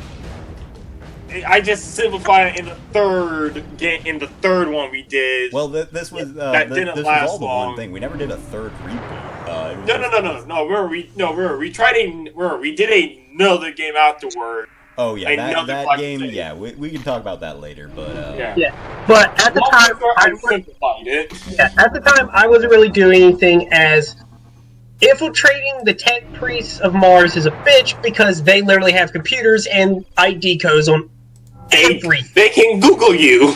Yeah, they can Google me. So I was at a slight disadvantage as I couldn't do much, and I was a support character, as in I built things, didn't really have the ability to do it, so for a while it was a pain. I decided to do something I thought was fun because, backstory-wise, my character and Drew's character I was playing a female tech priest because I don't care. I tend to play a lot of women because I roll a random 50 die essentially and get women a lot. Hold But on. then Drew's character, Marcus, guy by the male, knew each other. I decided to do something fun. She instigated some flirting. Despite me succeeding, she still got pregnant because Connor, again, was beyond terrified of the one-shot arm. Which Again, led this thing. to probably, I'll be honest, probably the most A character good development. RP, though. In my Yeah. defense, you had the fuck you weapon. Yeah. Right, which we will explain why it's a bad idea with Jester when he joined the fray. No. Let's explain why that's a bad idea in our Black Crusade, the one you and I played in. Let's Yeah. use that as a better Let's example. save the explanations for after. Let's not After. go jump between games, one game at a time. Yeah. please. Yeah, so I wasn't really doing a whole lot. This created a massive RP between our two characters. See, the gods have alliances and hatreds among each other for the rule set. Our two gods, Zinch and Slanesh, liked each other relatively well. So for us to do this wasn't a big deal, but essentially ensured of a half of the player group being It created here. a strong, unbreakable bond between us that quite literally lasted for the rest of that game, and those two characters were allies amongst. They were staunch allies to each other in a game environment that encourages the breaking of allegiances. Yeah. So it was an amazing thing, and I do not regret what happened in that scenario. Like, it was too great of a thing. Yeah. Now, to emphasize on my character, there's motivations in this game that you pick. Mine was innovation. She believed she was the smartest thing in the universe. She was going to create great things. I had a grand idea that I'll tell about some other time, maybe. But she was like, I don't want to deal with 9 months of pregnancy because that's a bad thing considering what we do. I'm going to ramp this up. I turned 9 months of pregnancy in about 3 weeks.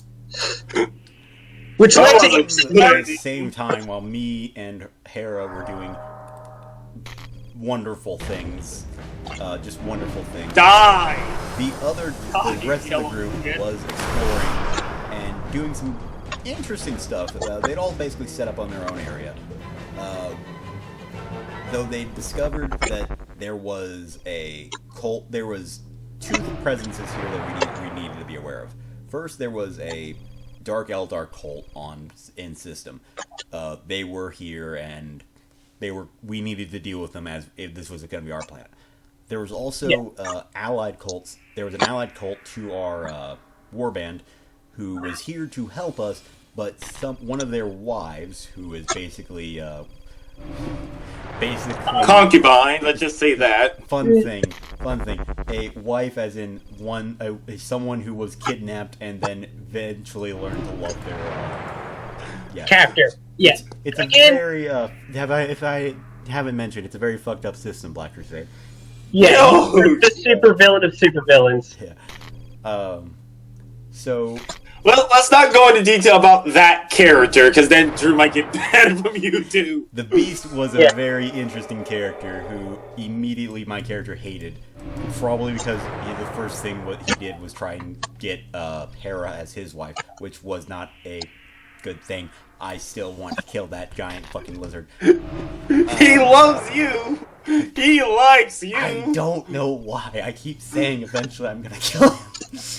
He Yeah. thinks you might be a worthy fight! So, either way, we finally find out where his wife is. Turns out, damn thing managed to get his hands on his sister in battle. Bad. We found out where she was. She's in a hospital. Well, great. We have a cover story of how to not only talk to her, but then infiltrate. Hera did a very dumb thing and rapidly accelerated human pregnancy to 3 weeks. Which is a good way to get freely admitted to the sororitas hospital because, well, they're nice people, and they're just nice people, really. Yeah. When you get down to it, they are the hospitaller wing of the sororitas are generally just extraordinarily generous. Yeah. Yes! So shout out to the hospitaller, who will never get talked about really in like any Lord video Yeah. that I can remember at the top of my head. They are They're So- the best characters because they can legit shed a tear and bring someone back to life. Yeah. So they accepted her in with very little questions asked. In fact, no questions asked. They made it It was very like the religious area of the Imperium and the Mechanicus area of the Imperium don't really get along, so they were just happy to have a member of the Mechanicus come to them for help, really, when you get down to it. Yeah, Hera's excuse was tech priests don't like they don't like squishy human bits, so getting physically pregnant is extremely frowned upon because it's not the proper way. You're supposed to use machines and test tubes and other real serious cloning. Except for the biologists, except for a very certain part of the Mechanicus, they don't really approve of such things. The fact that she got knocked up, that could have been as far as the Mechanicus are, that is a serious no-no. Yeah. In the majority It's heavily frowned upon that they won't kill her. Right. They kill her, but there would be it's Question. very unlikely they'd let them keep the baby, and even if they allowed them the baby to be born, it's very unlikely that they would have been raised, allowed them. So they wouldn't kill the baby.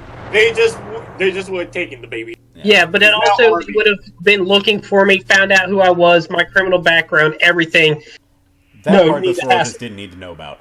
But as far as the sororitas are aware, this was just a tech priest who was trying to give birth to children who could probably do something besides join the Mechanicum, which, when you get down to it, the sisters would love to do for all children of the Imperium. Don't join the evil Mechanicus that believe in their Omnissiah. Join the Imperium join the Imperium as a whole and believe in the Emperor, as you should.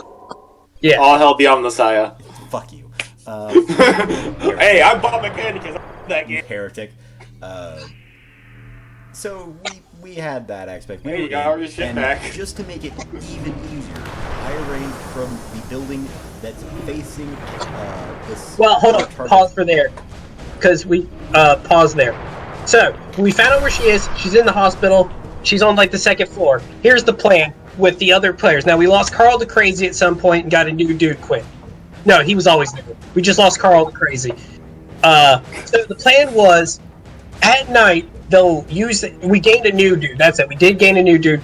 There's my name, Captain. Yeah. We would use a modified grappling line that I modified to be more heavy duty to literally, Mission Impossible, shoot from one building to the other, go down, open the window, grab her, because she was willing to come because reasons, send her up, pull the line out, or cut the line, leave it behind, who cares, and disappear in the darkness and give her over to the dude. Now, the reason we were doing this is the guy was starting to cause problems. In his fury and anger, he's murdering people like there's no tomorrow. He is wiping out entire trade routes, researchers, random people. He's just murdering everything around this hive. Starting to get the military really riled up and scared over this thing. Which is very bad for us. Yeah, so we're like, if we get her back... Very simple fucking plan. All they had to do was shoot a gun at a building, which is an auto hit in game terms, fall along it, and open a window, which is also an auto hit. They didn't have to do anything, and even then, we made it easier. I bought out the entire goddamn floor and started a party with all the nobles' children. And distracted the sororitas guards there. We could not have made it easier. I still love the fact. Who would like to explain how they fucked it up? I would love to do it. So here's what it goes. So Quint decides he'll be the sneaky one. I think Connor wants to do it. It was very simple. Quinn had a simple job. Hold on to the line, go across, open the window, climb in, get the woman, go back. Fairly straightforward. I rolled awareness because, of course, the guards are beyond awareness. They're taking a penalty. I rolled a natural 1. In this system, it is a D100 system, so the lower the dice, the better. And that 1 is a critical success. So they spotted him. I'm like, well, what the fuck you doing up there, boy? Rather than give him time to talk, or do anything of the sort, like, logical people who think with their heads, the other two thought, one of them, Captain, my dear friend Capitan, who is special in many ways, shot him with a long last, which is essentially a laser sniper rifle. Critted him in the face, his body went limp. Jester panicked, and rather than wait 3 seconds, because combat is getting done in 3-second intervals per turn, cut the line. He fell 2 floors, belly flop on the ground, and got shot in the face again. By the same captain who might Now- I just point out, shot him in the face twice. Only on the second hit was he dead. And he burned a fate point, which resulted in his face being melted off. So his fellowship, which is basically his social ability, went down to below 10. Yes. So when this happened, I sat there and thought, this is a fairly easy way out. The way Quint made his character and the way he talked, he sounds like a drunk idiot. So they probably just thought he was just some drunk idiot. Yeah, from Okay. the party across the street. Absolute worst case scenario, full on absolutes, he would have gotten bruised from getting his teeth kicked in and would spend a night or 2 in jail. Physical worst thing that could have happened. Oh, No, sorry. no. Side note. The reason Quint didn't have to worry about being found out who he was is Jester had a character who did a really dumb thing. Quint turned him in, got a reward from Mechanicus, was given a pardon for his original crime. A full pardon for his original crime. And he was a penal legionnaire, which is a literal prisoner soldier. They exist in 40k. So he's been given a full pardon. As far as the Imperium is concerned, he's a free citizen, can do whatever he wants, provided he doesn't break the law again. Him being drunk on the streets, night in a jail cell, a reprimand, be on your way. And really, when you get down to it, the moment they heard the story, they'd understand why he was drunk on the streets. Yes, he would have spent a night in jail. 2 is pushing it. Yeah.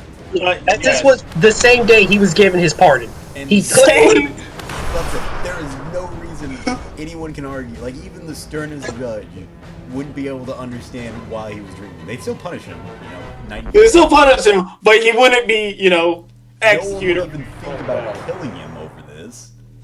Yeah, it was like, just throw his ass in jail, wait till he's Instead, so though, close. Captain shot him twice, and Jester cut him down and let him go. Now, this resulted in, as you might imagine, the guards of the hospital going absolute apeshit because someone is assassinating some drunk asshole. Now, slight clarification. To ensure that I had an alibi, because it would have been a coincidence that a tech priest came in, unusual, then there was all this commotion. I went in and made an appointment for the night of essentially the heist to, make sure that my pregnancy goes well, considering the dumb thing I had done. So I was in a hospital bed, in the hospital. Guaranteed, no way in hell she's part of this. She was here.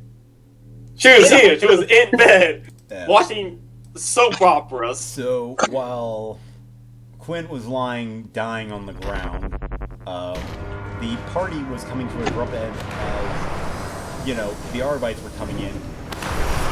And I did the only thing I could, which was, okay, we're all failing now. I immediately did what will start a panic at any party with a bunch of rich kids and yelled out, "It's the cops! Run!"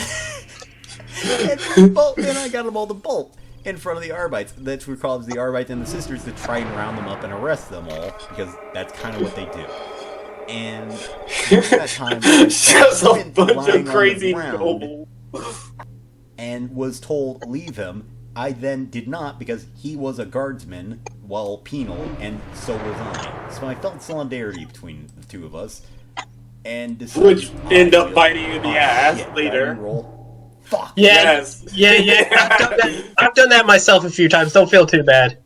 Yes. But I like the fact that you saved him, and later on that ended up becoming a fucking worst decision you ever I made. literally dragged him with Arbites and security looking for it, and the sword is looking for it. I risked my life to drag his ass to safety. And he would later betray me because he's an asshole. Yes, actually fixed his face roughly. We got him medical treatment. Now, here's the thing. Marcus had managed to essentially adopt a bunch of orphans from this hive. He called Alpha Squad. slowly corrupting them to the ways of chaos. We sent Alpha Squad. I also want to point out, just to make sure Chase, because I pointed this out for Chase and it wouldn't be fair, they were also a bunch of children. Yeah, they were a bunch of children. We sent Alpha Squad to do the job. They succeeded with one casualty, unfortunately, which led to a hilarious moment where me and Drew were taking essentially vengeance against Jester and Captain's characters for royally fucking a simple mission up and clearly proving to be traitors as they almost assassinated. At the time, we were tenuous allies, but we needed each other. While that's going on, put it now, we were not allies when someone who was my fellow guardsman and essentially and he was sleeping at my casino, and had said he'd help me, and at that point I considered him an ally. So screwed someone over that I, as a character, considered already my property, just waiting to admit it. I own this. Don't hurt it. Quentin, if you're listening to this, yes, you basically were my property. You owed me too much money by the end of that one world. You owed him. Yeah, you owed him a lot. You also owed me my life after that. So the fact that you betrayed me at the end, fuck you. You owe everything to Marcus. Yeah. Now, as I was saying, we got involved in some shenanigans, which we'll explain in a second. But I ended up, one of them failed. I knew this as a player, and Marcus was getting a call from them saying we succeeded, but there was a problem, and one of us got caught. Marcus said, "Who got caught?" So Hera, hearing this, screamed, "Was this that fat bastard I told her to lose weight?" Now, at this point, the reason Hera was so mean, she was rapidly she had so many hormones going through her at a 9-month minimum, reduced to 3 weeks. Not great for your psyche.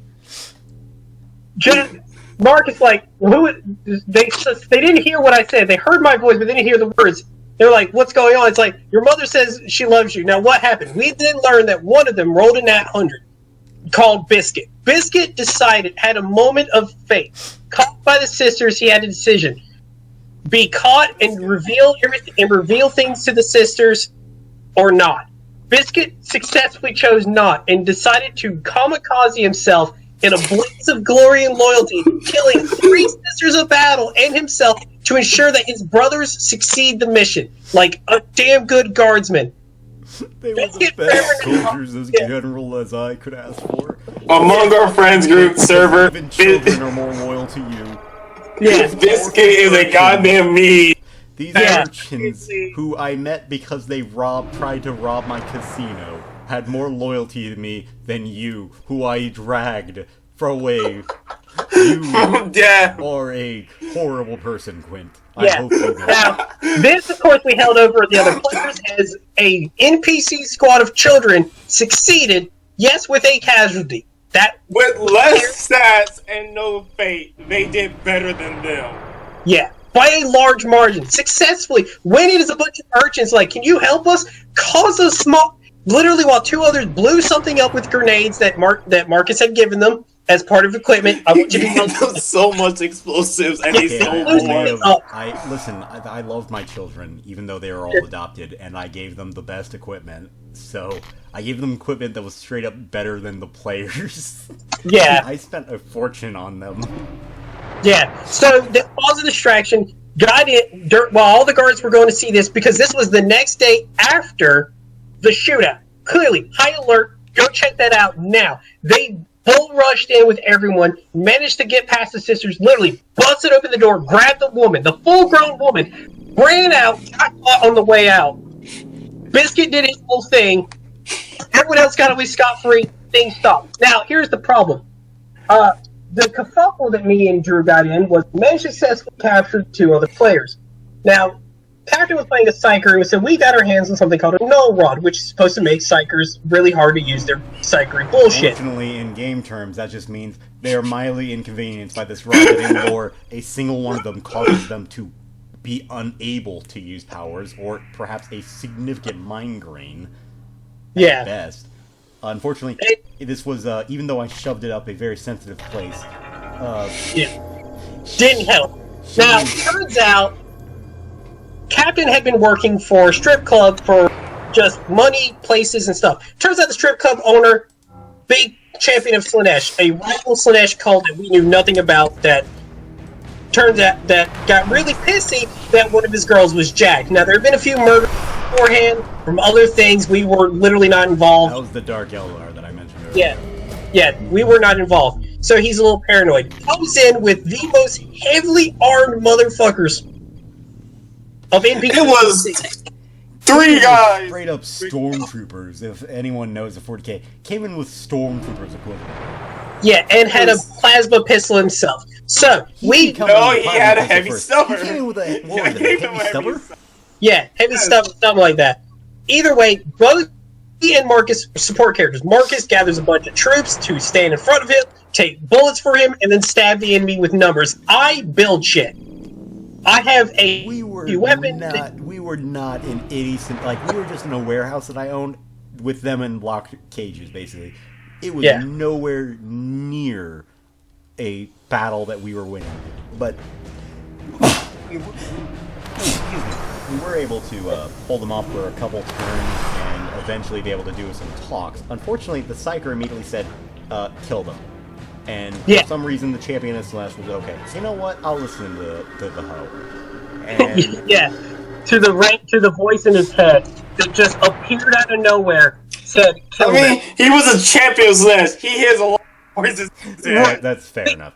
That's enough. But, so we then leave, Hera busts open a wall, and I left a little gift. Literally every explosive I had on me at the time, which was a lot, because I was a guardsman, and I like to collect things that go boom.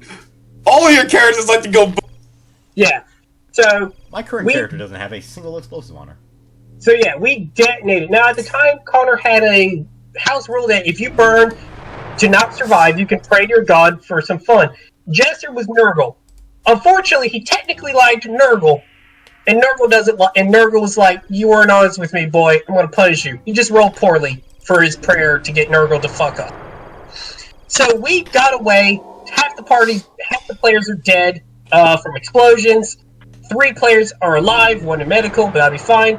Connor decides this world's scrapped. We're done. Even though 2 of us got away scot-free, no evidence behind. We did even have a after interrogation, because guess what? The local police were very interested in knowing what I had in my warehouse that would cause such a boom that a good block might be never working again. Yeah. So, but I successfully... You did a lot of goddamn damage to that planet. I mean, it was literally filled with things that go boom, and also every stormtrooper there went boom. A lot of things went boom, boom, boom, and boom.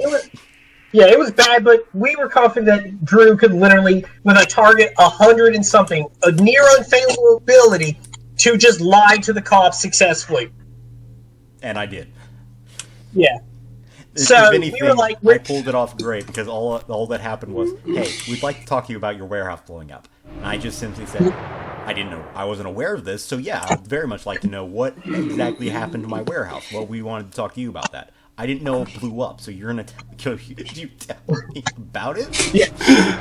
Now, I was trying so goddamn hard to get you to say the fuck up. Drew had bought a cogitator of wet dreams for any tech nerd. Hera hated it because it literally called her a bitch. For those that it called her a bitch because machine spirits are mean like that. It was a bad computer. Yeah. But either way, Batman was glorious. End up leaving behind. So what happened was our essential band leader, the guy who had to by the short curlies. Sorry, I don't know why I said that. My brain just literally was like. The result of that planet was 2 players died. The Beast had great respect for me because, as far as he was concerned, my children, who were able to complete the mission, and essentially for some goddamn reason, I ended up getting all the credit for that mission when it came to the Beast. Even though everyone else was dead! I hated the Beast. The Beast liked you. It's like, oh, you're fun, man. Come with me, my friend. Let's go do battle. Oh, I gained a shit ton of research there. But my character hated the Beast. He refused to talk to him at any time. He refused anything about him and had a serious fight with Hera when she accepted a gift from him. He was absolutely adamant that anything that thing does or is associated with is not good. Yeah, that was like a real couple argument, as the Beast represented everything Hera loved. Innovation, new things. It was a strange creature of science and magic. It was literally everything she wanted in her mind. So it made sense to help it. Which led to pretty cool RP of literally two couples arguing over, no, I want to work with the demonic creature. No, that's a bad idea. My character, I want to work with. No, you are my wife, and I do not want you working with something that constantly says you would make a good wife. Please don't. Also, he constantly challenges me to duels, to which I have to say, no, I'm not going to duel you. I have children, I have obligations, I have no time to die with bullshit. And then he wasn't going to kill you, at worst he'll maim you. I wanted to kill that thing so bad. Immediately after learning about some of his ability through the other characters, I immediately started collecting essentially relics and bullshit weapons, which eventually led me to call myself Batman. Because I just had gadgets up the wazoo. Just try and kill this thing. Because eventually I knew I was going to end up fighting with him. Like, as far as I'm concerned, Marcus's entire life goal revolved around eventually killing the Beast. That was as far as he was concerned. Now, succeeding in the mission not only got him to stop causing problems, he owed us a favor. Now, we literally were in the middle of talking to him as we were going to be like, hey, we need you to take care of a family for us. You're successful. Go wipe out this family. Or go blow up one of their homes so we can force them to either A, they'll be dead, or force them back into the hive. Because we were trying to track down the family working with the Dark Eldar cult. We were having problems as they had been hiding for months and no one knew where, and we were having some dead ends on trying to find them. But unfortunately, the Beast heard destroy, and then we were immediately knocked out by Connor's GMness and dragged off. So the Beast was like, oh, they want me to blow up the hive. Alright, I hate this place. Blows up the hive. Casino, my cogitator, I forgive. Yeah, that cogitator, he ate it like, lunch. Yeah, it's gone. Just gone. So much work that I put in, all blown up in an instant of miscommunication. Yeah, which we were then blamed for, because like, why did you tell him to destroy? You literally heard the conversation. Your guy heard the conversation, knocked us out before we finished a sentence, and the last thing the Beast heard was destroy. Hey, again, I did make that War Master very fucking incompetent. He was an asshole. He was an incompetent asshole. Since even his own father and most of the Warband, yeah, we're just gonna fucking kill him. Yeah, so that led to the next planet where, unfortunately, the game ended due to player discourse. Due to infighting to such a level, it wasn't funny. Literally, the planet revolved around. It was a very cool planet. I'll let Connor describe it, but it was an extraordinarily cool planet. The planet it was basically a planet split straight down the bloody middle. One half belonged to the Mechanicus, the other half belonged to the Ecclesiarchy, and they were having a pseudo-classic fantasy style of multiple minor kingdoms warring each other for supremacy. The planet had this weird material, a crystal, that causes everything to more or less levitate. Oh, holy fuck, I can teleport twice! I'm using this shit! Yeah. But anyway, and the technology was unique, and it was steampunk, and for those who know, you know what happens when the Mechanicum finds low technology places. For those who don't, the Mechanicum allow 40k, they don't like technological progress, but on any planet that was found with low technology creating interesting progress, they'll allow, as they can easily figure out what the hell they're doing, and just let them have it. They have a thing about progress. They don't like doing it with current technology because essentially they don't know where point A is, so they figured out that it might be bad working from point B when they don't know where point A is. Long story short when it comes to that. Yeah. The Mechanicus are very finicky when it comes to technology, but they are always interested in low-tech worlds that are developing, especially if they're developing off the norm. And this planet was definitely off the norm, as we mentioned. It was steampunk. They had some very interesting technology. Since they were able to build since they were able to build floating goddamn, well, essentially ships, steam-powered ships. Yeah, and also they had floating islands that they could work on their own. Like, they developed their own, essentially, combustion engines that worked. They knew how to make them, which, to Mechanicus, was extraordinarily... There's not very many planets that can do this, and these were unique. So, Mechanicus had a vested interest in it. The Ecclesiarchy, well, they're the Ecclesiarchy, so they were just there on principle. They wanted to convert the planet. Now, Marcus had managed through clever talking and rules. For those that know, Black Crusade involves a lot of subplots of players doing things secretly. Marcus had managed to basically become a noble, a merchant noble. I basically took all the money I had made, kept with the fucking casino, which wasn't much, as, you know, it blew up. It blew up! Yeah. And he essentially became a merchant noble, bought an island, a bunch, you know, and everything that entails, and that was going to be our base. Mostly me and Marcus. I mean, he was trying to get the others kind of said, they were given the option, like, you can go off your own or you can come with us, we have an island. They all decided, okay, we're gonna munch off you. Those players just made me mad, They're because... assholes. Yeah. Everyone, I fuck constantly you told characters. them. You munched Anyway. off me and then you all betrayed me. Yeah, but before that happened, I got to shine as a builder and an innovator, as I basically was starting to tech this planet, our island, to a degree, because Marcus wanted to conquer it via war and diplomacy, and, you know, generic, conquer the planet, because our warlord, our war master was an asshole and an idiot. So I took this to the extreme. They had cannons.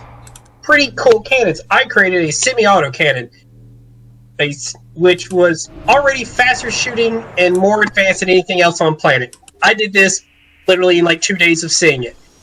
Sure, we had less cannons than the other islands, but we could literally shoot a semi-auto of 2 with a full cannon. And Pretty. with Hera on my side making me uber powerful, I really rapidly started... I did some pretty power moves and ended up becoming a very influential noble. A major part of that, though, was the father of our War Master was in system with his fleet, and this was his main recruiting world. He liked to keep war going. So he kind of didn't like what I was doing, and made it clear that I needed to make sure there was constantly fighting going on. I said okay, and he made me his lawyer, essentially, because I was really good at talking cases, and, you know, Sure. I was good at the job. And for Shortly some after reason, the planetary everyone gun hated him. missing. I can't imagine why. Maybe it's because he butchered it for his position. They called him the Literally Crimson butchered Storm for a his reason. predecessor and said, "I'm in charge now." I'm in charge. Do what I say or He die. was super popular, but he had one of the biggest, most powerful on-planet airship navies and armies. You just didn't fuck with him if you didn't want to die. So, unfortunately, he didn't want to use his out-of-planet stuff, so his assets that he could use if a war came were limited, and as he even said, if they attacked me, if they all joined together and attacked me now, I would be in problems. So, we had an alliance that was fairly firm. I was his, not really right-hand man, but I was his right-hand man on the planet. The other players then started to do shit as they realized, oh, Marcus is becoming uber powerful and Hera is basically able to do absolute crazy shit. So they decided that they're going to go exploring on the planet's surface. Long story short, they fight off a bunch of Nurgle things and take over a town, Capin and Quint. They come back. Quint ends up giving me a AA gun that they had there, and saying, oh yeah, I found an awesome gun, so I don't really need the gun I had Hera making for the last couple days. Yeah. Oh, Side note. we need to tell them about that gun. Okay, so Quint was a walking armory. He liked collecting weapons. Now, unfortunately, all his weapons did not fit on World, and we were like, no, don't use it. Subtly, but I don't have anything to use. I'm like, alright, after listening, literally, player and character listen to him bitch about this, Hera decides, I'm going to build a goddamn steam-powered autogun with a built-in flamer modification that's just heated steam. Why? Because I'm a Hera tech, let's get wild. During the process, now, at this point, Hera has her kids. They hang out with her at almost all times because they're her precious little children, who she genetically modified to be slightly better humans. Don't question her judgment. Don't question her judgment. Damn it, she's her mother. She carried them for 3 weeks. She has the right. I carried them for 3 weeks. I should raise some questions right there. I feel like I should mention the main source of discord between the players, and I shit you not, comes from 2 events: a chain sword and a fucking gun. Yeah. That is what drove Quint to betray me, is a fucking gun. What drove Captain to betray me, a fucking chainsword. Now, here's the thing. Captain wanted a chainsword. We barely managed to talk off this highly dangerous advanced weapon. I'm like, alright, I'll make something. Heard about something called a sky shark. Literally a shark that can fly. Terrifying. I managed to get my hands on enough of their bones and made a literally turned bones of a flying shark into a chainsword using steam power technology, because this is what I'm good at. Crazy shit. Turns out that thing was really better than a regular chainsword, especially the version I made. Gave it to him, is like, here, while you are on planet, use this because it's made from everything. I can prove how I made it. It's not going to draw attention. I'll make some for our guards later. He loved it. Now, cut to Quint the gun. Now, while making the gun and making the blueprints, I rolled a nat 100. Had to restart. Succeeded. Built the gun at best quality, and for reasons I'll explain, best quality guns mean they never jam, and if they are semi-explosive, they can't detonate. Now, steam-powered guns have a chance of detonating because, high-pressure steam. This thing, in testing, rolled 2 nat 100s. Because of its quality, it could not blow up. But it damn near wanted to. So after Quint doing his side things, Quint reappears with this gun. One, it made Hera mad and jealous because who the fuck are you bringing someone else's technology on my goddamn island? Who the fuck are you? He's like, you could study. That's not the problem. This is someone else's tech. I don't want their tech. I want my tech. I'm better than them. Hey, Drew, want to try that fight again? Want to go for round 2? Nope. Don't take it. Yeah. I'll shoot at you, though. So, I did present Quint's character with the gun. He's like, oh, I don't need that. I found something better. Which is, essentially, if anyone's ever made anything ever, he's the biggest slap in the face. Like, we spent in-game days making this gun. It took her a week. It took you a week and you rolled... So it's been a week making a really awesome gun, and then when she finally gets it done, which I remind you also pissed me off a bit because that's a week she could have spent building these awesome fuck-off cannons, or building some other thing that could drastically increase my military potential, and instead she's made a single gun for a single man. Yeah, I because had made my Prime Marshal. Yeah, at the time he was sort of Marx's right hand, and so she felt this made sense. Still was not too pleased. So she literally took it, made him say, like, but I want the gun. You just said you found something better. Now, this was in character. Hare was being quite annoyed that... When you get about it, justifiably pissed. Yeah. And then Quinn also delivered a message. Cap'n now wanted his sword back.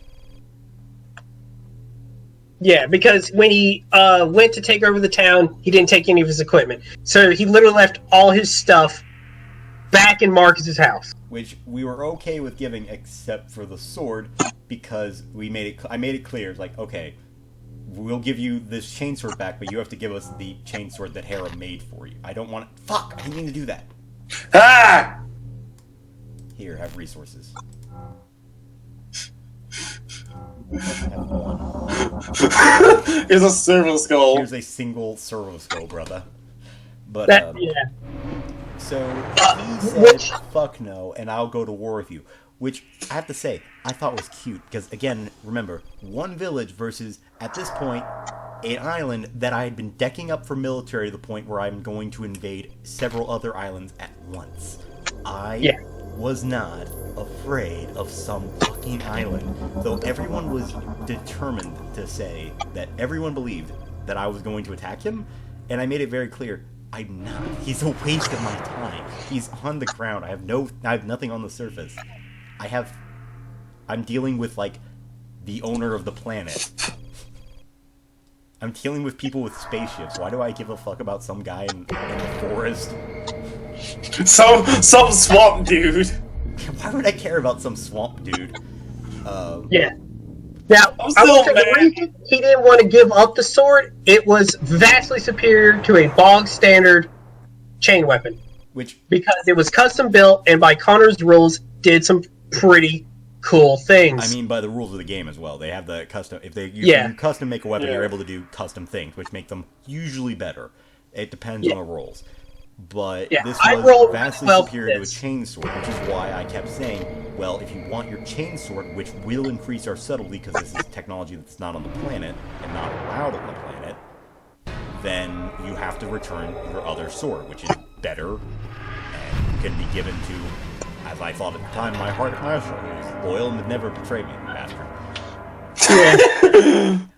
It's not like he was planning This on created an argument selling between out us, to your and enemies. eventually Quint's first betrayal of sending the sword away without my permission,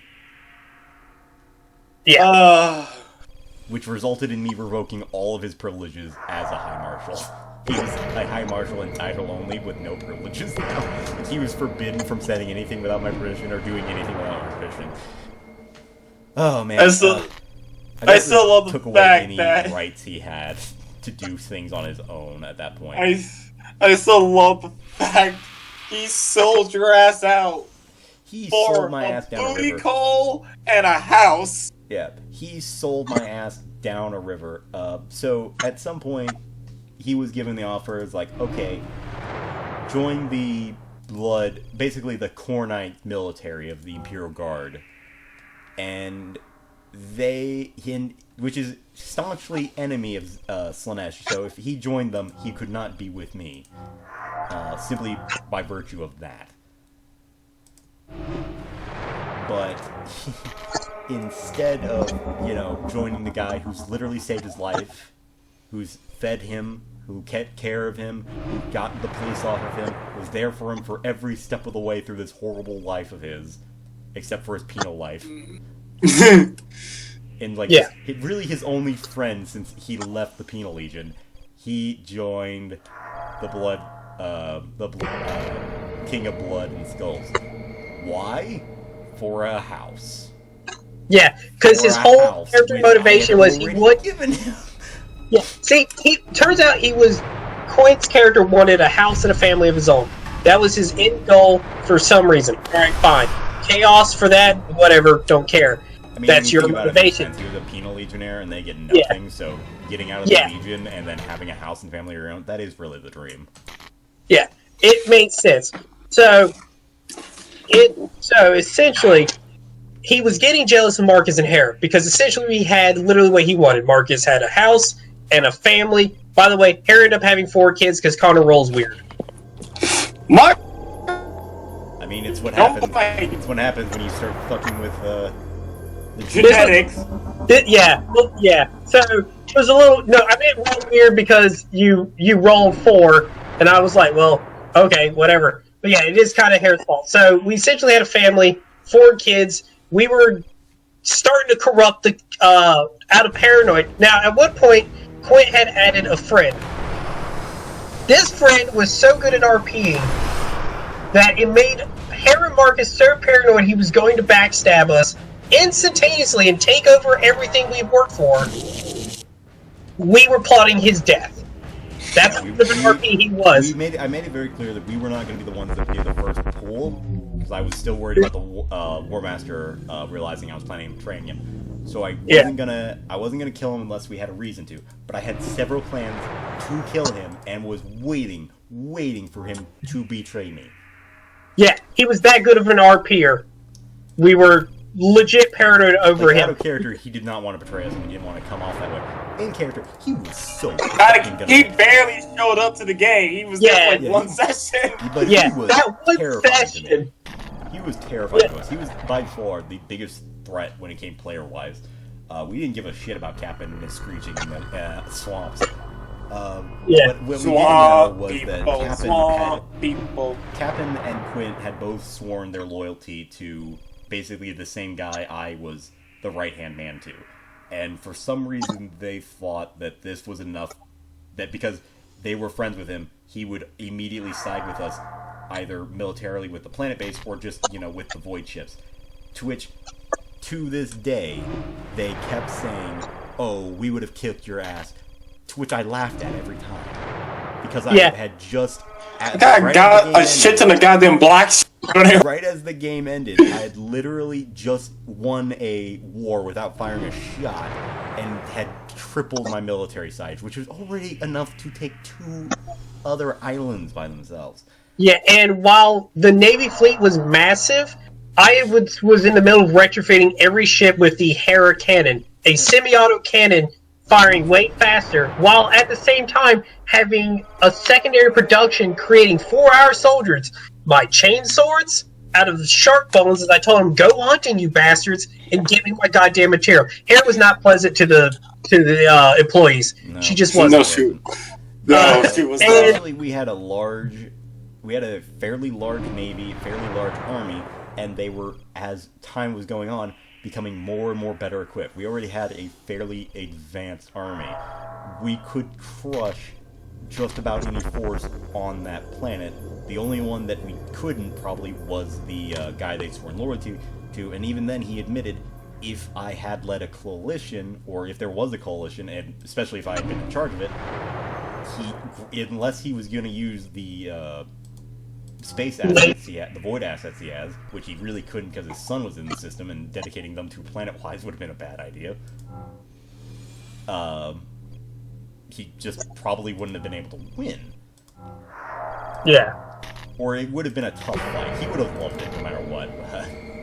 Yeah. And it ended because not that infighting was the reason.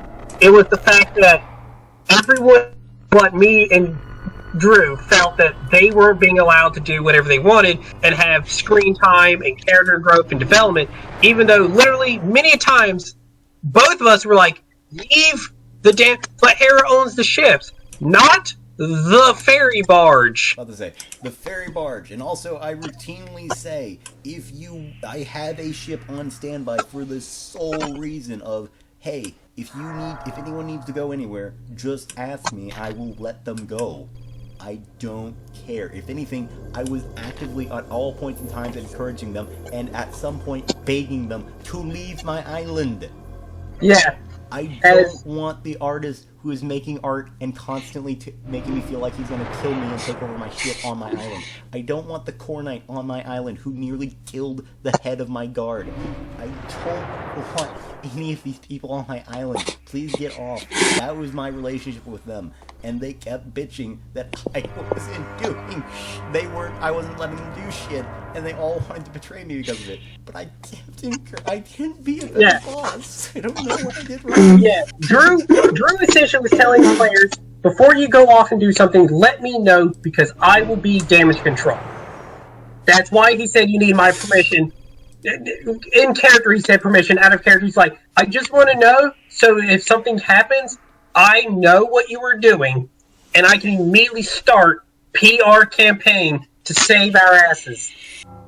That game made me ahead. That's why I was like, God damn, this is. And they did it again in the third time. That's the sad They part. instantly wanted to kill me in the third one. No, the third one was just me rolling, just bad decisions and bad luck. No offense, Drew. Okay, I want to point out, in the third one, this was a fairly quick one, so essentially, we'd all made new characters. I was Hope, a sister hospitality that fell to chaos, and was hulking because I started the game with, hey, bullshit cybernetic and best quality shift because I'd rolled really well, which gave me unnatural toughness 4, so I'm fairly beefy and unable to be killed. No, you had strength. You were Nurgle, so toughness was cheap. Yeah. No, it was unnatural, strength. You got the bulky strength. bicep. You got the synthetic muscles. Yeah. That's right. Yeah. And I was playing a Psyker who unfortunately just had a little bit bad. I have bad luck with Psykers. Get into that because I'll be mad about a later incident. You'll understand that he's bad at Psykers and just rolling in general, the more stories we tell. Yes! I just have terrible luck. Roll20 despises me. It is actively gone out of its despises way me to as punish much as me. This fucking game despises me right now. Drew, wanna have a chat? What about? Oh no, I got some resources to give you. Come here. I'll give it to you one bulge at a time. Yeah. So, through like 2 sessions, through an accidental mess up on my part, my character got punished for causing a demon incursion. Understandable. 100% understandable. I want to point out, earlier my character had actually died and had to burn a fate point, which resulted in me losing all my influence, so I had no fate points, and so essentially, if you lose all your influence, or you are considered you are immediately an NPC, and essentially you die. So my influence was like 4, I think, and by the rules of being a Nurgle follower, the toughness test I had to make because of this demon incursion she had called. If I failed it, I would lose 1d5 influence. So, by the virtue of her doing a fairly minor psychic power, it was just one of the basic ones that just allows you to increase your initiative, I think. No, it gave me a bonus to dodge. Okay. So, again, even fairly basic psychic power could have killed me immediately. The end result of that was perhaps the greatest redemption of any, like, it was the greatest comeback ever, as caused a demon incursion, several swaths of people, like a good portion of that area of the Havelock was just ended up being killed or left basically traumatized. I ended up collecting any survivors, brought them back to the camp, and sacrificed almost all of them for my god, and got all of my influence back and a little bit of extra. It was an amazing comeback. Yeah. I got punished by a more powerful psyker, one of the warband leaders, tracking me down and punishing me by saying, "You almost screwed this up, but you weren't trying it. It was a complete fluke of our god Zeech. I understand. So I'm going to put a cap on your psychic power because you refuse to take precaution as the character I had believed the only way to truly embrace and use one's power is to go to the fullest. Essentially, I would never reduce the chance of fuck-ups, but I would also I would rarely push the fuck-up chance. I stayed at baseline, as why should I hamper myself? So he forced it. Fine. But then Captain decided to use the rules to his advantage to create a character so powerful that only Space Marines could kill him, which essentially means the party couldn't really do much, and then wasn't doing anything else.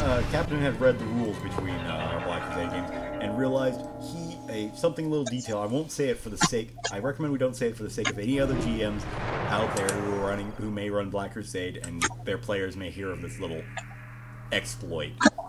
No, but no. The simple moral is exploit that gave him the ability to be beyond Space Marine bullshit. And then, yeah, I double checked the fucking rules and went online.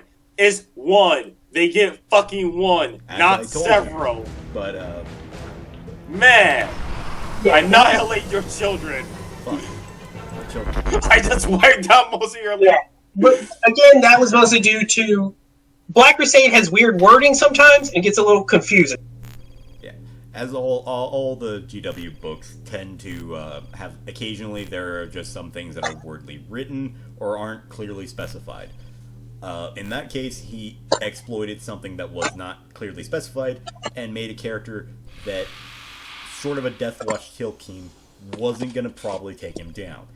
And when you have that level of a character in a beginning game, you really have 2 options. You can either kick that player, tell them to tone it down immediately, or, send something that could potentially be a threat to him, which will guaranteedly wipe everyone else out. To put it shortly in D&D terms, we were a level 2 party playing with a level 10 warrior. It was not gonna go well for us. No one was gonna have a good day. Yeah, it wasn't gonna be fun. for most of us, as essentially Captain would have been able to do whatever the fuck he wanted with little to no consequences, because, well, what could you do at that point? He only has an overall soak of 20. It's not like that. For those of you who are interested and have stayed, even not knowing this games or anything, soak in this edition is how much damage do you mitigate. The higher your soak, the less damage you take. There's two types of soak. There is toughness, which is reduces damage outright. There's no way to get rid of that. Say for one type of weapon that's corrosive, because acid and armor, which can be reduced by penetration. Right. What he did was essentially get his unstoppable version to such a high degree. Doesn't matter if he walked around naked, he could take a machine gun to the face, laugh maniacally, and then proceed to do horrible things to you as he was a Slaanean. But, so that's why that game ended, though it did have some memorable events. For instance, Captain and my couple characters, about 3, because we had I was a nerdling who had some Medicaid and chemistry knowledge, and we have chemistry. How did you get to the Emperor? Oh, it must be like the Dungeon Lord in regular. Yeah. Good lord, I guess I have drastically lost this match. Both of you are wailing on the Emperor now. I'm getting there. But to just sum it up, Black Crusade is a game that it can just like Dark Heresy, it can go 0 to 100 fairly fucking quickly. When shit hits the fan, it hits the fan hard. Unlike Dark Heresy and Black Crusade, if you have a good team, especially if you just have really good Slaaneshi face, you are able to mitigate it or even get rid of it entirely.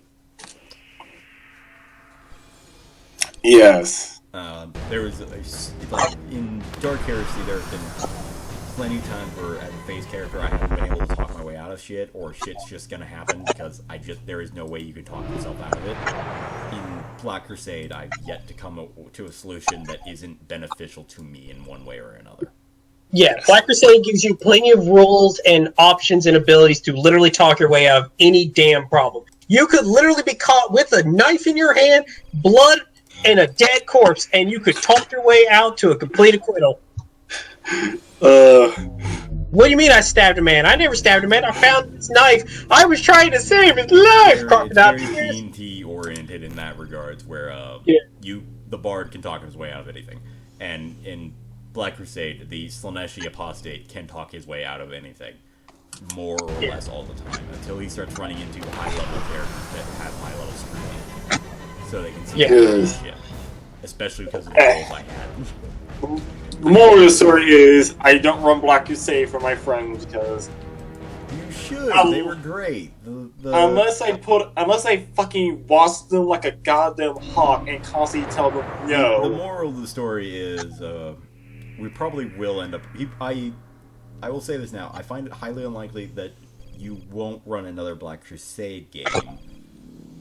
But at the same time, if you do, you're gonna probably. I firmly believe that you'll be using all the things we've learned from other Black Crusade games and other games in general. Yes. Namely, like, for instance, you're not going to allow captains. We know how that exploit was bullshit. But, No. Captain I already had a talk with Captain. Unfortunately, he just might not be able to join our Black Crusade games at all, because if he can't go to bullshit in 2 seconds, he doesn't join.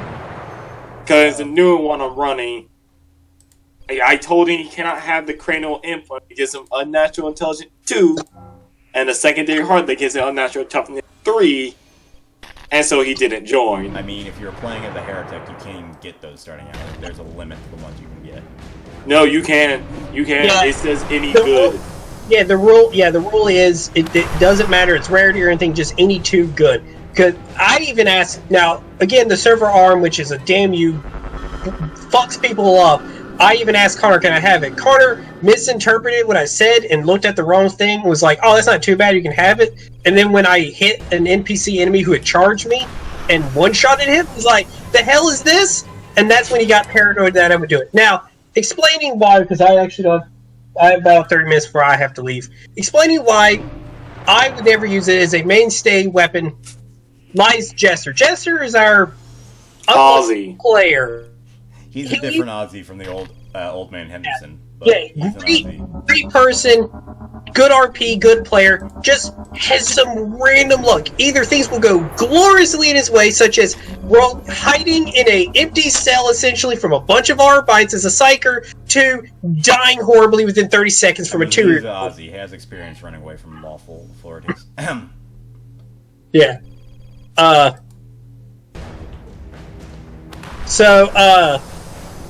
Emperor. Yeah, sorry. Oh God! So, look at Captain decided to run his own Black Crusade, which spawned the stories of Hardrick, Fang, Drax and Gurna. Gurna played by Quinn. I want to point out, for some reason, I, like the main shits with Captain, was never invited to this Black Crusade, or even told about it until very later, for some reason. Yeah. I feel like he didn't want me a part of it. Yeah. So Drax wanted that server arm as a mainstay beat stick. He wanted to be a combat-oriented tech priest. He wanted to fight. Fine. This is a dangerous weapon. As we're breaking out of a jail cell, I'm playing a tech priest. Also, They're playing a Hardrick. No. This was Drax? This was this was your game as well.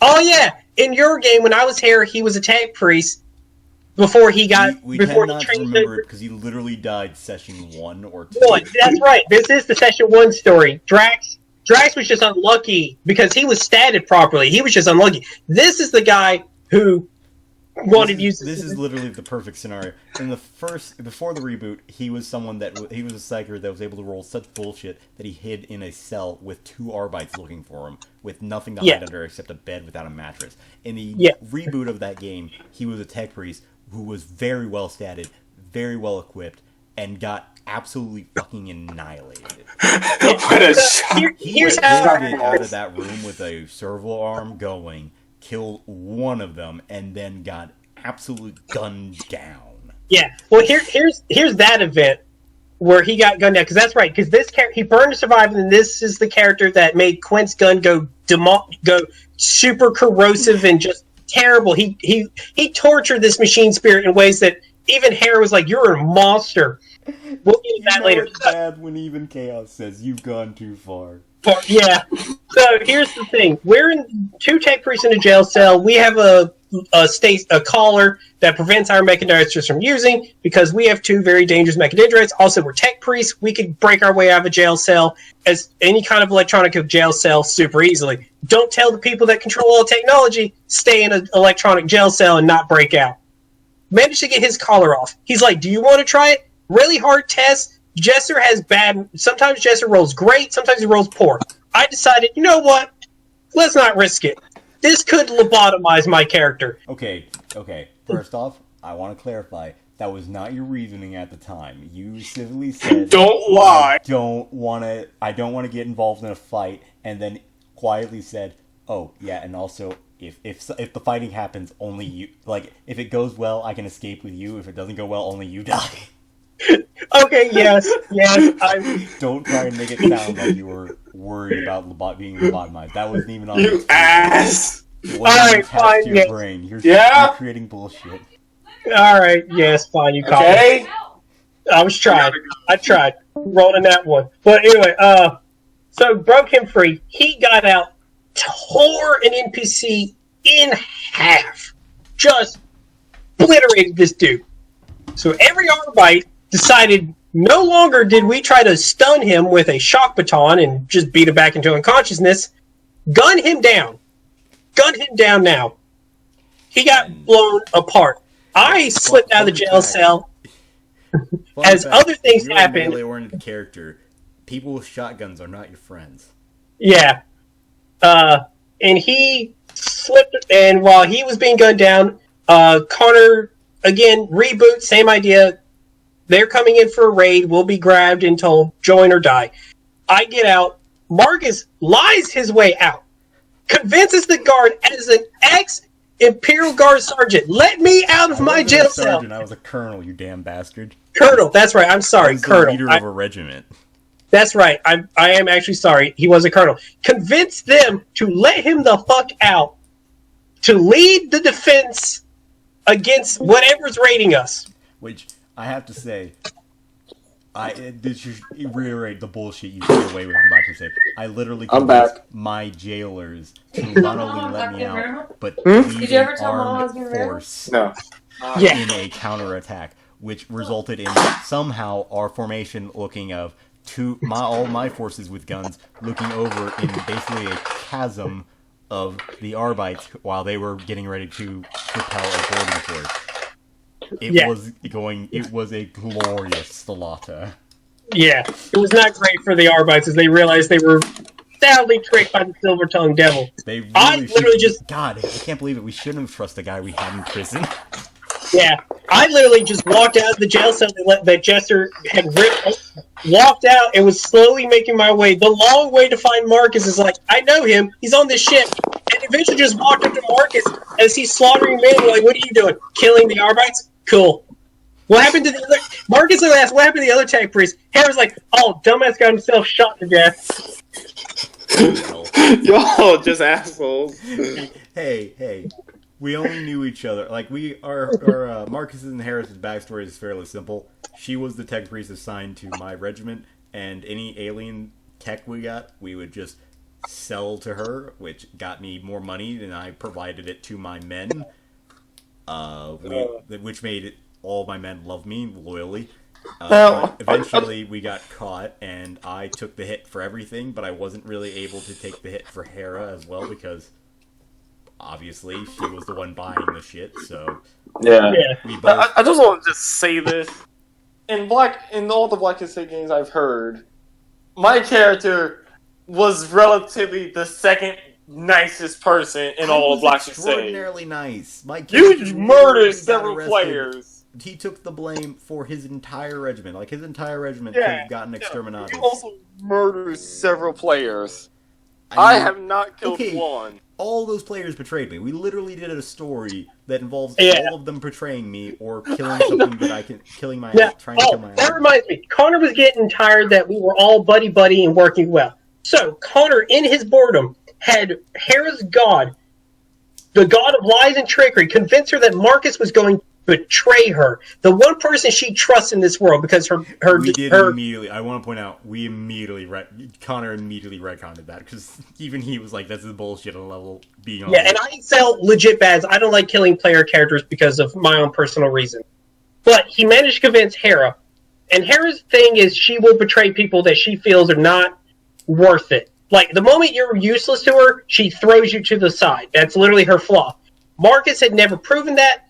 The children got him closer, and he had essentially proven he would never do that. Her god, the god of fate and time, essentially, convinced her he will. In one very specific scenario, I betrayed Hera. Yes, in one of the infinite paths of fate, I betrayed Hera. Which is, you know what, entirely possible.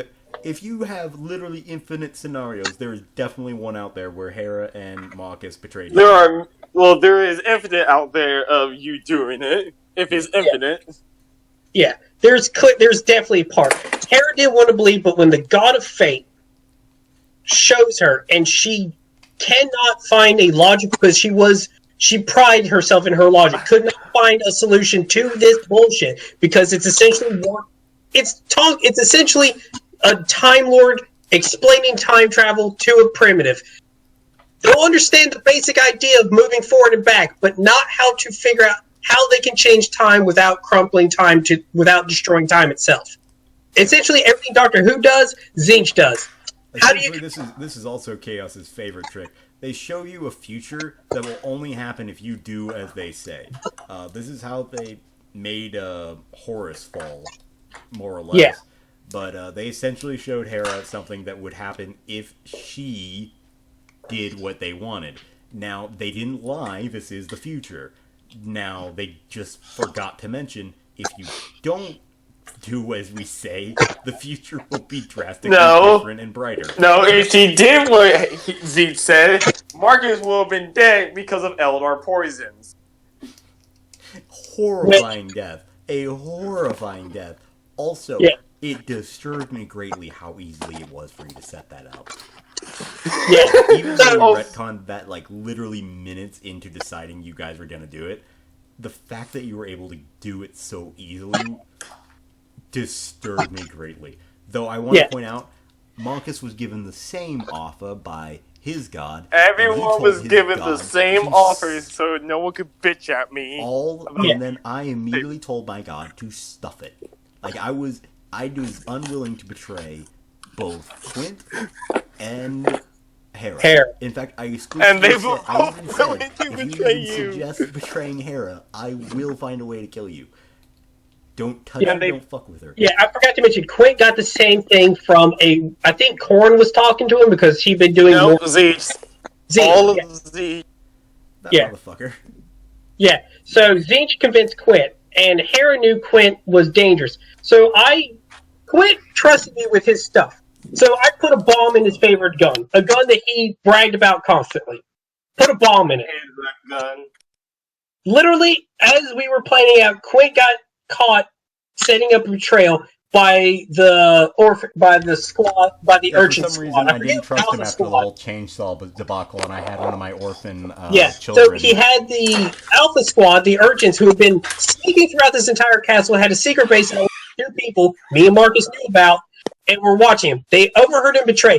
Quint pulled his pistol, his glorious pistol he'd been bragging about, pulled the trigger, blew in his face, detonated in his face, knocked him to the ground. Squad killed him as he's lying there bleeding from the random explosion of his gun. The fact that I wasn't even informed about that should tell you how big of a grip Hera had on it and how easily we could have killed each other, because the moment we moved against each other, it would have been instantaneously. Like, just... It was like you both... I imagine if you both went to war against each other, it just was like, well, Hera's dead because the Alpha Squad got to her, and Marcus is dead because his fucking clothes somehow choked him to death. Our two characters were so intertwined, there was no way one of us betrayed the other, and they're not. Like, it would have been either instantaneous, no questions asked, the other one would have died, or both of them betrayed each other at the same time, and it's very unlikely that they both would have survived. Yeah. So Connor had a special character called the Merchant. He wanted us to have access to a bunch of random stuff he created. Around here, we can talk about more stuff at another time, because you are getting ready to go. Well, I'm not going to go deeper. I'm just saying at another time we'll explain him. But essentially, that's what allowed me to get access to a horrifying poison that worked off of Marcus's surprisingly low toughness. It was what's surprising about it? I was a face character. I wasn't made for combat. I was made exclusively to talk people into fighting for me. And here's the thing. We were still doing money, so I used his own money to buy the poison that I slipped into his food. I didn't know about that. Yeah, no, it was your money. You ass. Remember, you got a bill for like 50,000. No, it was like 250,000 crowns. You told me that was. Yeah, that was the lie that she told. That was the original purchase. Was the poison? It was later changed when we retconned it to a different item that I was going to study and retrofit. The best part is, in that same damn day, he got another bill from his air quote marshal for even like 2 million thrones for several crates of melta bombs. That I was pissed about. To say my marshal didn't wear out my trust in him immediately on that second planet would be an understatement. It was one fucking dumb-witted thing to another, which completely astounded Marcus, because on the first planet, he had proven he was a capable guardsman, and he knew what he was doing. And on the second planet, the moment I give him an ounce of authority, I shouldn't say even an ounce, he was because I legitimately wrote up logs of my island and posted them. And was doing quite a few exceptions to rules and stuff. So he had quite a lot of power, but god damn do I regret that. Yeah. Yes. But here's the thing. Quint's idea was to put a bunch of melted charges all over our bedroom and detonate them simultaneously, not realizing, again, That would he's not destroy that good the at island. stealth. Yeah, he's being watched, and there was a few secret passageways that literally only we knew about. Goddamn. I'd say, wasn't it not melt a bomb? Didn't he plan to literally just set our sector? No, it was melted bombs with crack grenades. Really? Where the fuck did he get all this? The merchant. Yeah, Is that what he bought? Yes. God, did everyone use my money to buy stuff to kill me?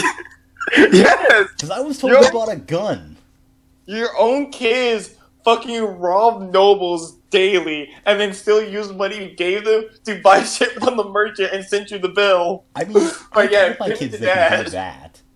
Yeah. And also, Yeah, we told wait a them. minute, my kids were banned from the merchant because they tried stealing shit. Yeah, and you don't do that from the penultimate god creature Connor created. Again, we'll get into the merchant another time. But Next week, we shall talk about the merchant, the Great Pancake War, and Hardrick and Fang. oh yeah, those two. Those are some fun stories. But Yeah. for now, thank you all for listening. Like, comment, and subscribe for more bullshit. I don't do that shit. I have. Why is it that only my guests ever do the like, comment, and subscribe thing? I stopped doing that like 3 videos in. Well, too bad. I'm doing it now, so fuck you.